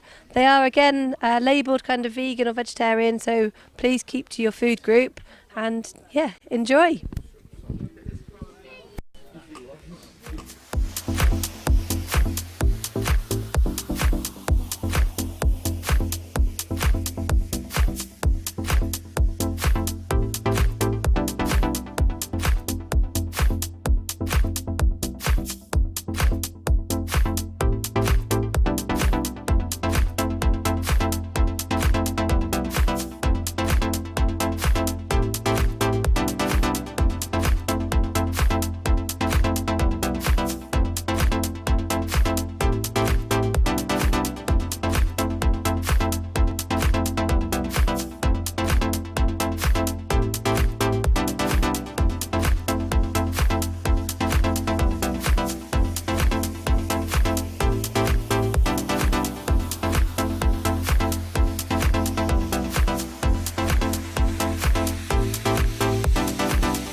back to the TPs. I caught you two both out there, didn't we? We certainly did. We're having a lovely chat. It's lunchtime. We've seen a lot and heard a lot from different speakers going on. Fantastic stuff happening. However, we've managed to... Well, this is the second time now we've tried to grab you and go on air, isn't it? We've actually now managed to grab Julie Pollard, isn't it? That's right. I'm actually remembering a name. My goodness me. Doing well, look at you. Doing You well. are succeeding today. Yeah, it's going to go downhill though, isn't it? It's lovely to have you here on the sofa with us. Thank you so much. Thank you very much for asking me. What do you think about the event so far? Oh, I think it's absolutely brilliant here today. It's almost like a mini festival. I Here said we are. that. I've been saying that all day. Here I've we are in literally- the teepees. I love and, it. Real community spirit, great atmosphere, some fantastic speakers from members of different organisations in the Yeah. community, and everyone's having a great time networking, aren't they? Catching up, really. So Yeah. brilliant. Thank you. It's been absolutely brilliant. It's been lovely to see the response from the guests here to all of our different speakers, rather than it just being a talk, and there are no questions. People are really getting involved with things. It shows that people really are listening and learning and wanting to do what they can to help each other, which is exactly the point of this whole thing, isn't it? Yeah. A lot absolutely. of passion as well. Like for some bits, I know Zion specifically was really he was coming up with these great paragraphs of passion. I remember I went over to him with the microphone. I thought, all right, what's Zion going to ask? And as he started asking, you could see me on camera going, Yeah. Huh? Oh. Yeah. You see my face just change throughout. It was preaching in a very good way. It's very good. It really came across, like you say, so passionate and excited, and I think that's what people here today are. That's why we do what we do, and so many people are saying they love their job roles, they love where they're working because we're passionate, and it's being able to make a difference, isn't it? Yes. In a small way, but added together. Yeah. You know what we're Yeah. all doing for the community. Yeah. So it's great. Yeah.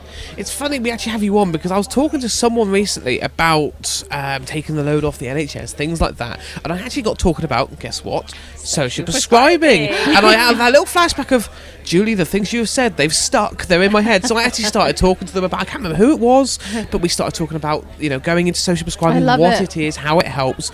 For those at home who maybe people hearing you who still aren't sure what it is or how to get involved, what is social prescribing?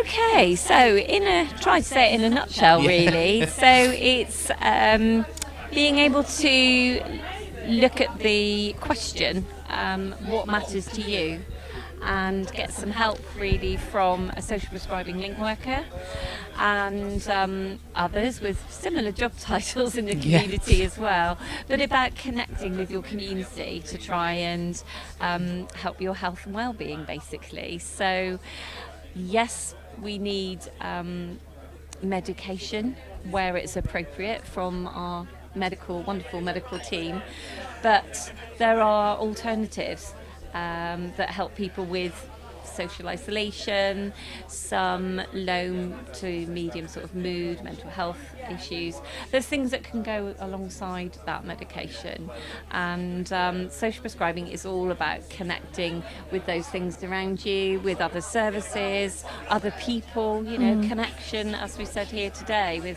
with everyone here, that opportunity to talk, be part of a group and society. And social prescribing is about that linking and connecting really with other services and people around you. So what would kind of like a few specific examples of these services be? Okay, well, obviously it depends very much on the individual, so it depends what your situation is, and that's where we would work very much in a person-centred way around that individual, and they might need some help with some debt and finance advice, so then there's a different referral routes to organisations for that. They might be, as I said, pretty lonely, maybe new to an area, maybe recently bereaved, etc. So if you're new to an area, it's how to connect with the things that interest you. So it might be with you know, a yoga group or a choir or just a cup of tea and a chat like we're doing now, just so that you've got that connection. Yeah. And other things could be like sports and activity, or simply having a walk outside in the, you know, beautiful countryside that we have around us. Blue and green social prescribing, you know, very high on the agenda. So anything to do with the sea and the coast, and lakes and rivers, and then all the green environment as well. So, and the importance of that for us. So somebody really could have, if you like, several prescriptions to lots of different things, because it very much depends on you as an individual and what you agree or what you think you need will help you. So it's not just, you know, one type of prescription. There's lots and lots of different things. Yeah. Have you had quite a big sort of need for the service at the moment? Have a lot of people been starting to apply and reach out? Oh, yeah. And it grows all the time, really. I mean, social prescribing is a global movement now. You know, I went to an online international conference not long ago, and there's so many different countries that have developed social prescribing in different models in different parts of their countries and cities and towns and so on now. So we started with an original sort of test and learn project from the Department of Health and Public Health back in September 2018, and the numbers soon grew, where a social prescriber who's based in a surgery started off and explained what they can offer, and then did some marketing and so on, and spoke to the teams of professionals in those surgeries. It soon developed, and they have huge caseloads, the social prescribers, and I think because of the need and because of the success that this sort of help is giving, and like you said earlier, sort of supporting GPs, where, you know, some of those appointments are taken away from GPs. It's only going to grow. Hence, really, why NHS England rolled out social prescribing. So there's now many. I can't tell you the exact number, but you know, lots, many, lots and lots. I mean, we've got about 58 social prescribing link workers or similar roles just in Cornwall. That's amazing. So, That's so you great know, to we hear. started off with 8 full-time equivalents. And that's great. And that means it's working. That's it. You know, the success, you know, has been proven really, because you've got lesser GP appointments for people maybe who were, say, socially isolated. So once the clinical side of someone's case has been helped and supported, it's all the social side, and therefore you know, it's reduced some of those appointments. So, you know, more and more people are seeing the social prescribers. So yeah, it works. It's been taken on around the world just so much as well. It just shows how to only have started this in 2018.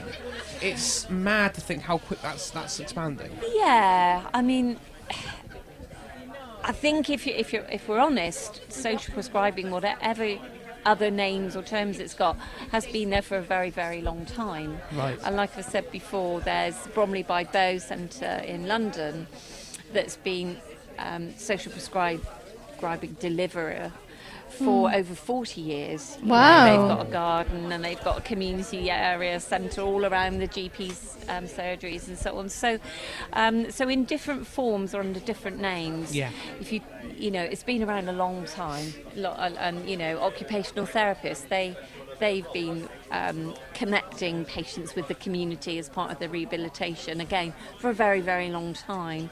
So although this is social prescribing is, as I say, become global and around the world, I expect you'll find, if you look back, that similar practices, but possibly under a different name. So it's being sort of more formalised, and because the funding's coming through the Department of Health and NHS England and so on in this country, it's a different, you know, approach to it, I think, in terms of the funding for it, really. Yeah. That's fantastic. It is brilliant. Julie, it's lovely to catch up with you. We are going to have to go to a quick whole break. There's so much going on here today. I can't explain it. There has been for the last few days, hasn't great, there? yeah. Hopefully we can get you back on the sofa maybe a little bit later and continue this chat. I think that'd be lovely. Yes. Lovely. Yay! Thank you very much, guys. Back with you in a minute.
welcome back to Chaos Everything. Chaos Farm, Chaos TV, Chaos Group, you name it. That's us. We're here. And I'm here now, joined on the sofa with Rootsy. I'm hoping I got that right. Yeah, correct. Fantastic. Thank you for joining me. That's all right, you're welcome. We've been having a little chit-chats here and there throughout the conference, just sort of catching each other, but I finally get to actually have a proper chat with you now, which I'm really pleased about. That's good. I'm glad as well. Could you tell us a little bit about yourself? You started just off air then. Could you, if you don't mind sharing with viewers, could you give us a little bit of background on yourself? Yeah, right. My name's Rootsy. I turned 37, 2 months ago? You're looking good for it. Thank you. Do you know what? I'll make you laugh. I'm young, black and handsome. Black don't crack. Look, I'm 32, right? I've got these racing lines going on. It's no fair, right? Just you get on with you. Right. I came to Cornwall over a year ago. So basically, I won't go too much into it, but I had a bit of a past where I dealt with abuse and what have you. So I basically went on Google and I typed in places for men's homes or homeless men, men's refuge. I typed in what I typed in and I found this number. Had no idea it was in Cornwall. Right. So I took it upon myself to ring this number. So when I rang this number, I basically had to wait a week before I got given permission whether they'll take me on in the men's refuge. Wow. So yeah. So one night, it was 3 o'clock in the morning, I packed a suitcase. By 3:30 in the morning, I called a cab and I didn't look back. I literally jumped on a train. Didn't turn back. So I've been in Cornwall for over a year now. And out of that year, I was in the men's refuge. I didn't trust women. When I came to Cornwall, I wouldn't talk to anyone. Because obviously, everyone knows about Cornwall. But I'd never been to Cornwall growing up. So for me, it was all different. I'm like, I don't know anyone. What am I doing here? I even said to my support workers, as a man, you lot are women, I don't trust you.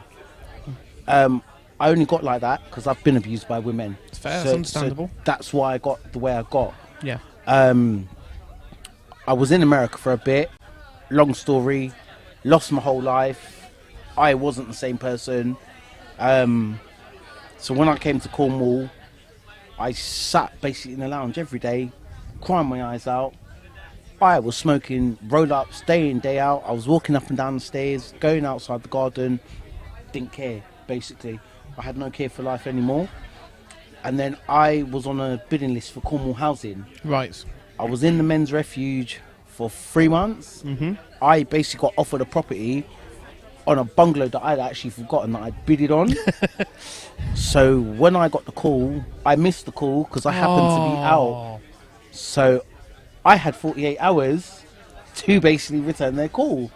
So I rang them the next day. I remember it clearly. It was a Tuesday I missed the phone call. So by Wednesday, I phoned them up, passed the assessment. By Thursday, the housing officer called me. She's like, yeah, you've been accepted. Amazing. By Friday, I was told I can come on Friday to view the property. And I said, oh, that's too quick for me. Do you mind if I wait till Monday? And this is so funny. I went the Monday. Could I find the place? No. I'm like, where's this bungalow? So I've had to phone my housing officer and my support worker. One of them was on Vodafone, and you won't get on a Vodafone network where I live for anything. So I had to get them to come out. So I'm like, where is this place? So they said, where are you? I said, there's a road that goes straight and a road that bends. So it's like, walk up the road that bends. And the first thing I said is, you'd never find this place. Anyway, I said, where's the keys? Where's the paperwork? Yeah. My housing officer was like, you haven't seen inside yet? I was like, I've seen all I need to see. Yeah. The garden. Yeah. So I literally looked in. I still was like, where's the keys? Where's the paperwork? Yeah. You ready to go? I was ready to go. I had managed to sort out my bungalow within 3 months. Wow. And I've been in my bungalow this Saturday for 11 months. Fantastic. I have, yeah. And when it comes to Chaos now, while I was in the men's refuge, I'd done a thing called social subscribing. Yes, through Positive People. That's the one. Yep. So basically, I came to Chaos Farm. But before coming to Chaos Farm, I done a Zoom call with Jess. Yes. I did. Obviously, I explained to her why I'd obviously fled to Cornwall, And I told her straight on the video call, you're a woman, I don't trust you. Yeah.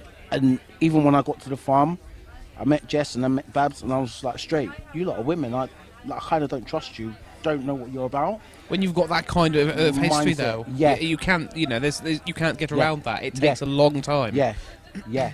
And when Jess messaged me on WhatsApp last week, I read the message. I was like, oh, let me ring her. And I said, you're going to laugh. I was trying to get hold of you since last year. I said, I sent you a message.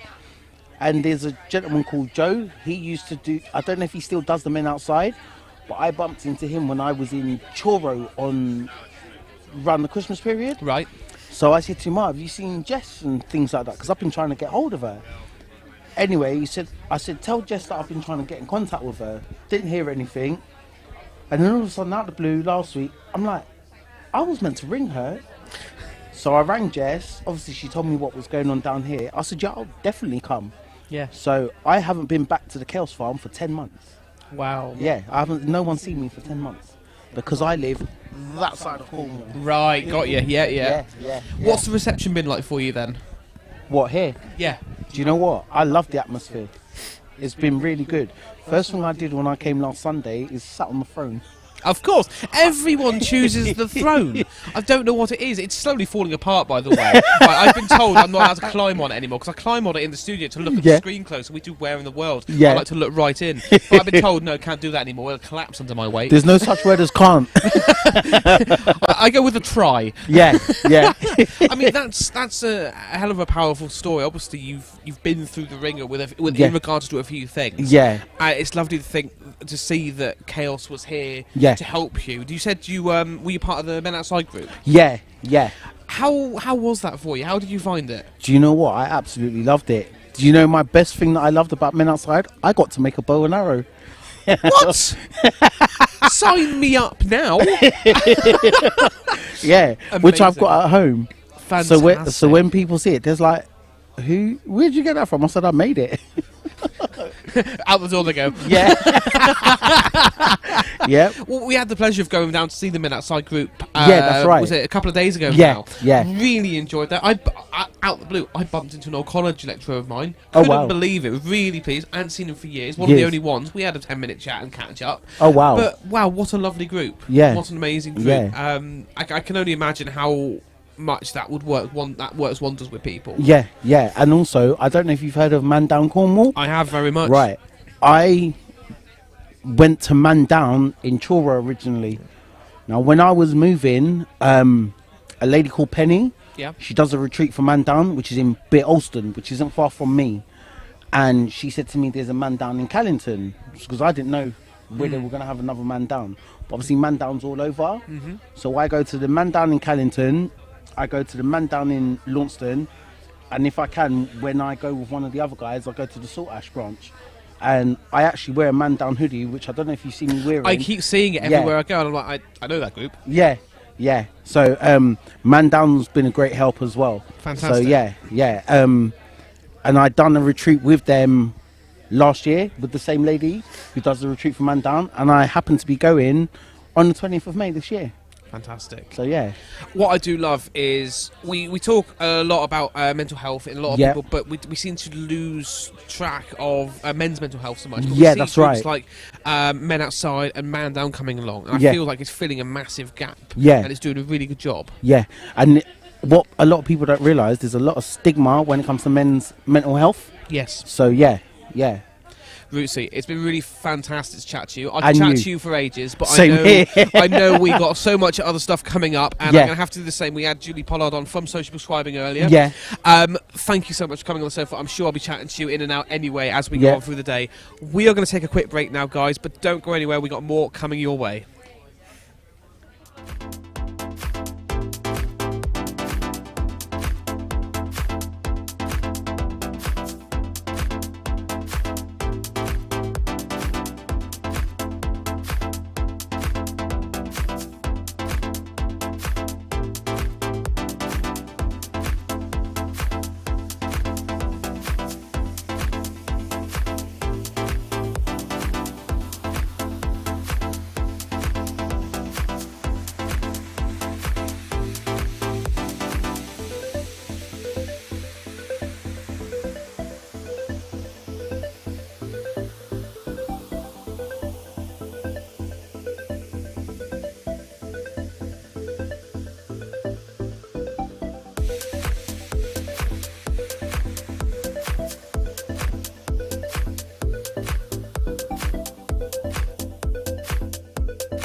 Welcome back to Chaos Farm. I don't know where Pudge has gone. What?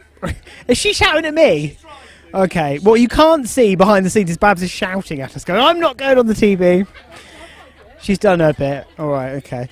Anyway, look, welcome back. We're here at Chaos Farm. It is Chaos TV. Hopefully you've been enjoying some of the coverage that we've been broadcasting today. Lots of amazing speakers. It is still our international conference, which we've been doing since Monday. We've been broadcasting since Monday. And today's very much focused around young people. It's our youth conference, so we've heard some great speakers. You heard Matt Hocking just before lunch there. We've heard from Bernardo's and some of the work they do. We've also heard from CRCC, lovely Amber and the gang. That's the Young Carers team. So there's lots been happening. This afternoon, we've got Melissa Thorpe from Cornwall Spaceport coming on.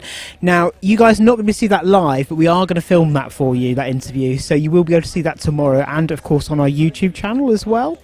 Ross Lannon has been very busy outside, speaking to lots of guests as well. So he's just been talking to our local councillor, Julia German. So there's lots of content being filmed. We will get that to you as soon as we can. And, of course, probably inject it into some of the Chaos TV coverage next week. Because, of course, Chaos TV broadcast Tuesday, Wednesday, Thursdays. Next week, it's relentless for us. Once we've packed up here, we are heading to Newquay next week for the Dementia Care Conference. That is taking place on Thursday. We're going to be broadcasting live, bringing you insight and coverage from what's happening there.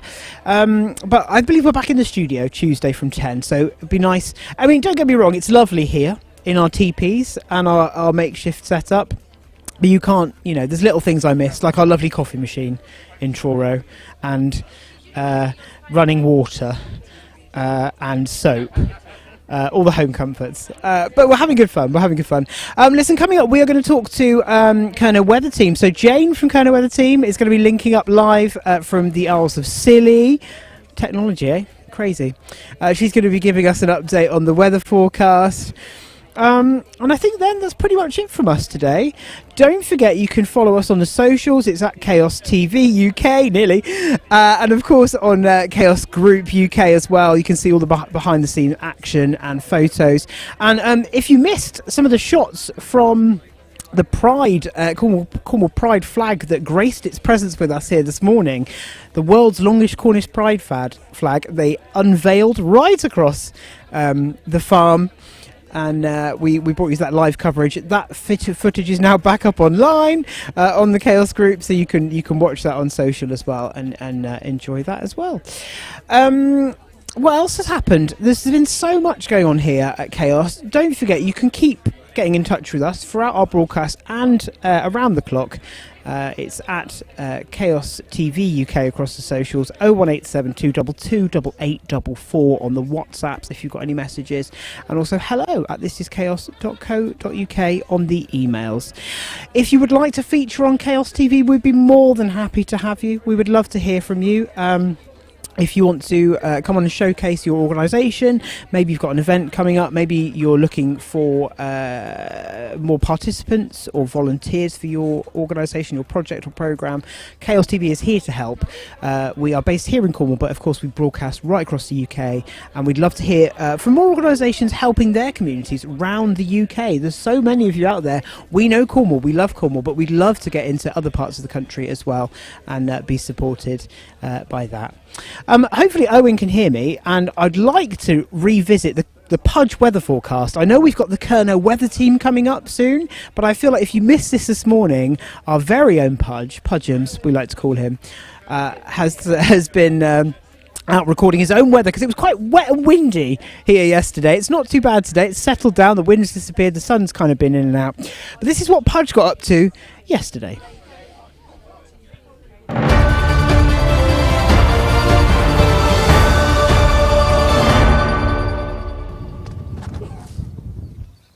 It's raining. I'm cold. I'm wet. Back to the studio.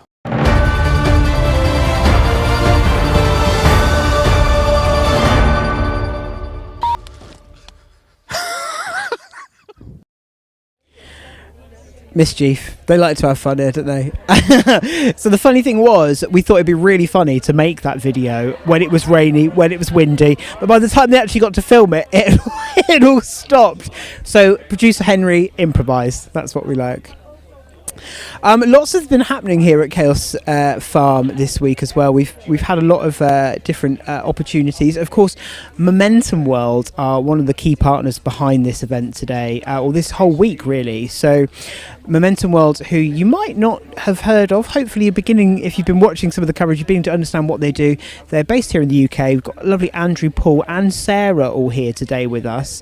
They specialise in international volunteering opportunities. They've been bringing people together, uniting the sector, and it's partly, well, it is essentially they're doing, and also thanks to the Erasmus Plus funding that has been bringing people here to us. Yes, I'm live on the TV, Babs. What would you like?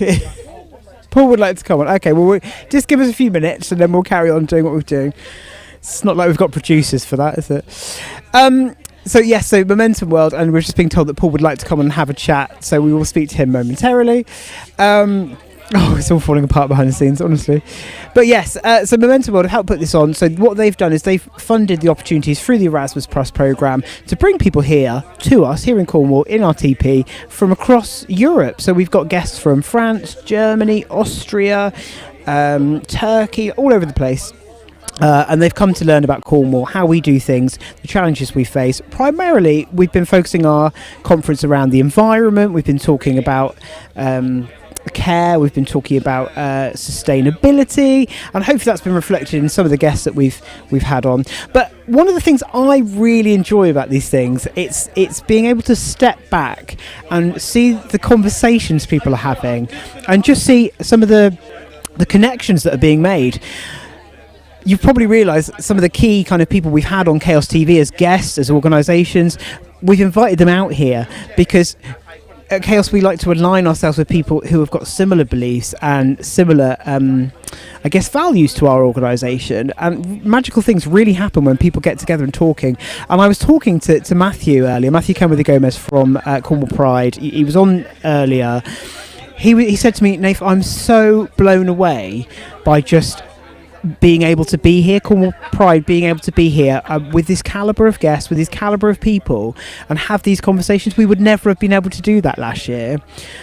And I was saying to Matthew, that is not wholly and solely part of him, but that's a testament to how passionate and how hard he has worked, how Cornwall Pride has worked so hard over the last year.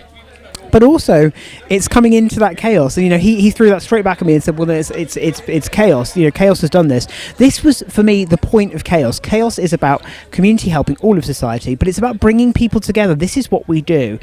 And sometimes it's not very easy to explain. It's very hard to kind of write down and show what we do. But essentially, we are like the village post office. Everyone comes to us, everyone connects with us, and it's about putting people together. And for me, today and this whole week, it's really been about that magic. Speaking of which, magical things have been happening. If you missed this last week, the beginning of the week, lovely Muna, who's one of our food volunteers at Cafe Chaos, or the Chaos Food Hub, I want to say, don't quote me on this, I think she's 70, something like that. She's in that kind of age bracket, 60s, 70s. Never been on a motorbike before. Paul from Momentum World, he is here with another hat on, the mental health motorbike. You've probably seen pictures on our social if you've been following what's happening. He did a great talk last night about how he's been using his motorbike to help people talk about their mental health. But he showed up on it on Monday, and Muna said, I really want to go on this. So hopefully we can see what happened.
Hey, how good was that? You see, magical things happen when we come together, and that's just kind of evidence of one of the many things that have been happening here at Chaos Farm as part of our international conference.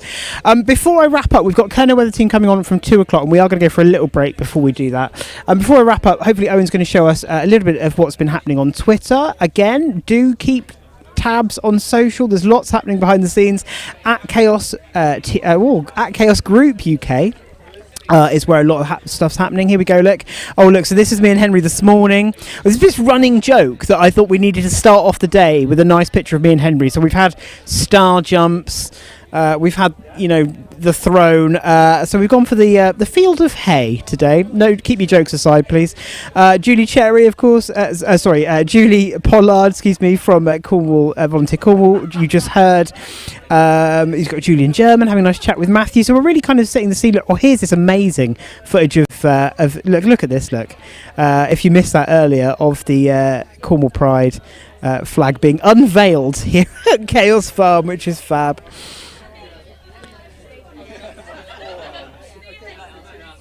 Also realise how close we are to the sea. Here we go. What else we got here? Oh yeah, some more kind of pictures from that as well. So so there's lots happening. So do check out our socials. Keep it chaos. And well, I'm going to stop waffling now. Let's go for a little bit of a break. And when we come back, Pudge will be back, and he's going to be having a nice chat with Jane from Kerno Weather Team. Stay tuned.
And just like that, all three of us are back on the same sofas and chairs where we first started. Yay! We've all been off doing different interviews, chatting to different people, mingling, socialising. Ugh, what's that?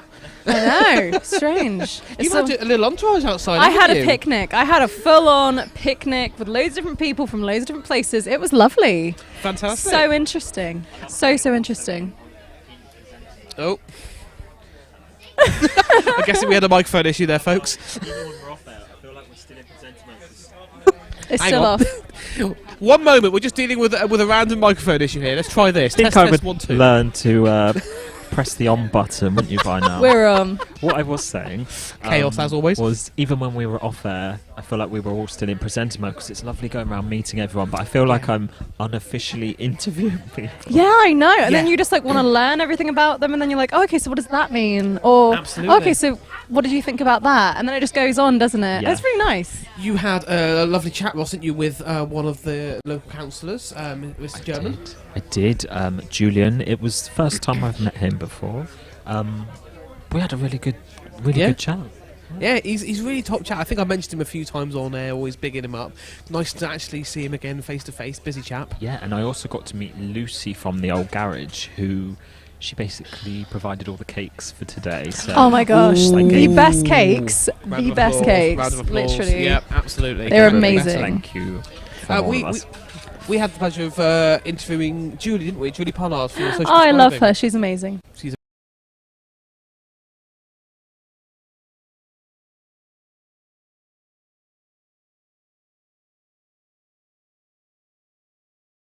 and he it actually linked into social prescribing quite because it actually came along to him quite well as men outside here. Perfect. Now, though, we are actually going to go back to a little bit of normality. It is Thursday, isn't it? It can only mean one thing. And it can only ever mean one thing, can't it? It's time for Curno Weather Team, and we have Jane on the line. Hello, Jane. Hi guys, how are you doing? How are you doing, Jane? We can see you here on our screen just to our left. You have to excuse us doing this a lot. How are things, Jane? Hi, everything's good here. The sun's come out now. It was like a bit cold where you are. Little bit varying. It was warm. It feels like it's getting colder a bit. The sun's been out. It's rain, shine, rain, shine. What's going on? You've still got the breeze too, haven't you? It's dropped here. It's gentle though. It's not like a really cold, aggressive breeze that's like really biting. It's just like it's like a lukewarm breeze. Yeah, yeah. Well, it'll come your way eventually. Lovely. Nice to know. As long as nice to know we got a bit of sun because we've been constantly taking furniture out, furniture rushed back in, furniture out, furniture rushed back in. We never go outside. You've been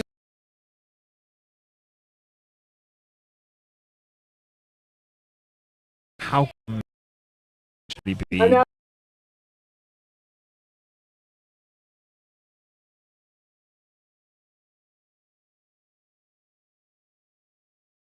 So there's no more coming now. It's going to be nice at the weekend too. fantastic. So when we're packing down, it'll be nice and sunny. Typical. Jane, give us a. You're going to do a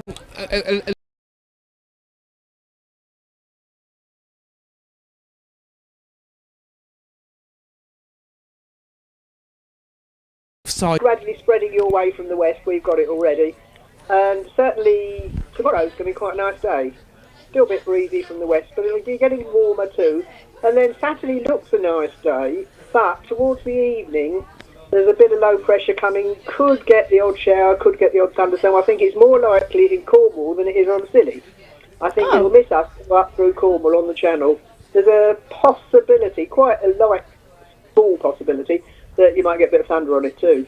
But I think that's all going to miss us Saturday evening. But the rain will go through overnight, and Sunday should clear up by lunchtime, if not before. And that goes to Orlando. I'm a little worried you've talked about thunderstorms when that's literally at Nick and Nath's Eurovision party that's going to be happening. That'll be quite interesting, not going to lie. Can you imagine that? Just all dancing around, suddenly the thunder strike. Oh, never mind, that's all over. Thunderstorms are the usual thing. They're impossible to actually predict with any accuracy. There's a chance of it. The further west you are, the less likely they are. Right, okay. Well, there you go. Bit of info there. Well, we can have our fingers crossed that we don't get any power cuts or anything like that. I don't think it's going to be that bad. I think it's only going to be an odd little bit. And probably just the rain, so don't get too worried. Oh, that's good then. That's okay. Yeah. I'll take that. You're not warmer at the weekend too for a couple of days.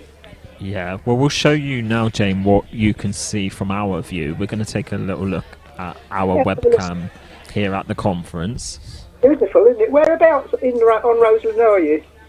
So we are very close to Portlow, basically Portlow, Jane, literally adjacent to Portlow.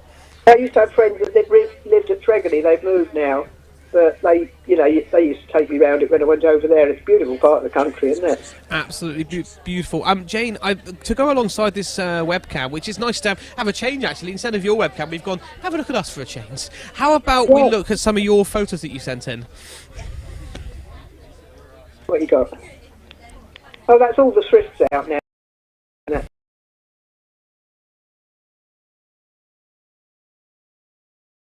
Looks lovely. Oh, look at that view. Oh, what a view.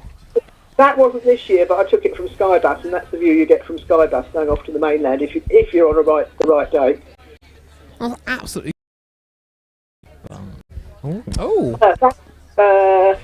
was that? The 8th of May. Was that Saturday? Probably. Looks quite shallow there. It was a weekend anyway, and it was thick fog, and it might have been Sunday, thick fog in the morning. It all cleared in a couple of hours. It was starting to clear then, and that was quite early. Friend has a dog, she has to walk early. And that was a friend of mine, went to Tresco for work the other day, and that was it. It was Monday, I think. What's today, Thursday? No, that was Tuesday. Tuesday and yesterday were beautiful. As the rain usual, went overnight here. As usual, Jane, I find myself jealous of your weather. How do you keep grabbing it? It just keeps missing us. This is true. Well, the rain seems to ignore us a lot of the time. We had some rain, and some decent amount of rain. Not the night just gone, the one before. And we need it. We need it because our water supplies depend on rainfall to a certain extent. We've got the desalination plant, but that only provides about 50% of it. And then the rest of it has to be topped up with groundwater. And if the groundwater gets low, bear in mind we've had a dry winter this year too. And Cornwall has as well, I think, hasn't it? Yeah, a little bit actually. Also, I've just realised we haven't actually asked you what the weather forecast will be where you are, Jane. Go on, give us an update on the next few days for the Isles of Scilly. Not a lot different to Cornwall, in fact. We're less likely to get the showers on Saturday night than Cornwall is, but overall it's looking quite good, I think, most of the time. And most of the rain, if we get it, will go through Saturday night. Fantastic. Lovely. And also, it's good that the weather is going to be staying dry because there seems to be a lot of events happening at the Isles of Scilly recently. You had the boating going on, didn't you? And yeah, we've got Creative Scilly coming up now, which is like an arts festival. Lots of artists over here and performance and things like that. Very nice, very nice. It's all happening over there. Get the weather, get all the events, and just leave the rest to be. It does. These blue skies almost feel like we're We've got abroad. a folk festival at the end of May as well for a few days, so it's all happening over here. Flipping heck. Well, Jane, thank you very much again for popping on, even with us in our weird and wacky location today. Lovely to see you as always, and I'm sure we'll see you again next week. Yeah, okay, look forward to it. Bye. Fantastic, Jane. Thank you very much. Bye. Bye. Oh, it's always great to see Jane from the Coda Weather She's so team. great. She's so great. And all of them. Big thank you for the weather. So,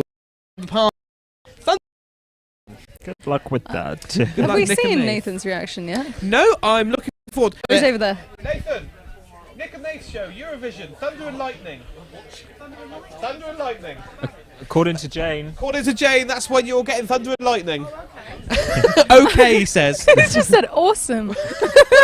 Hey, it just adds to the atmosphere. Yeah, bit of thunder, Definitely bit of some lightning. atmosphere.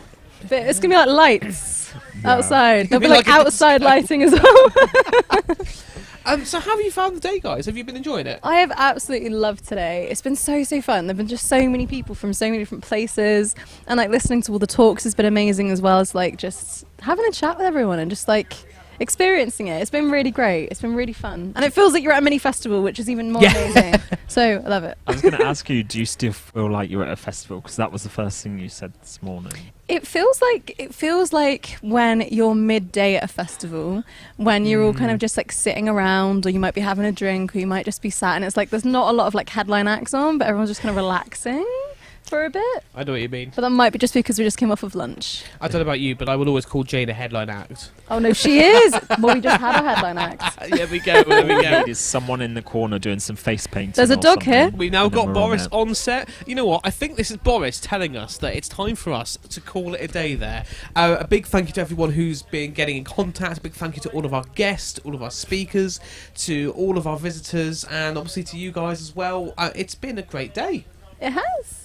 I think from us though, that's it for today. We will see you tomorrow from 9:30. Don't miss it, and we'll see you there. Bye. Bye.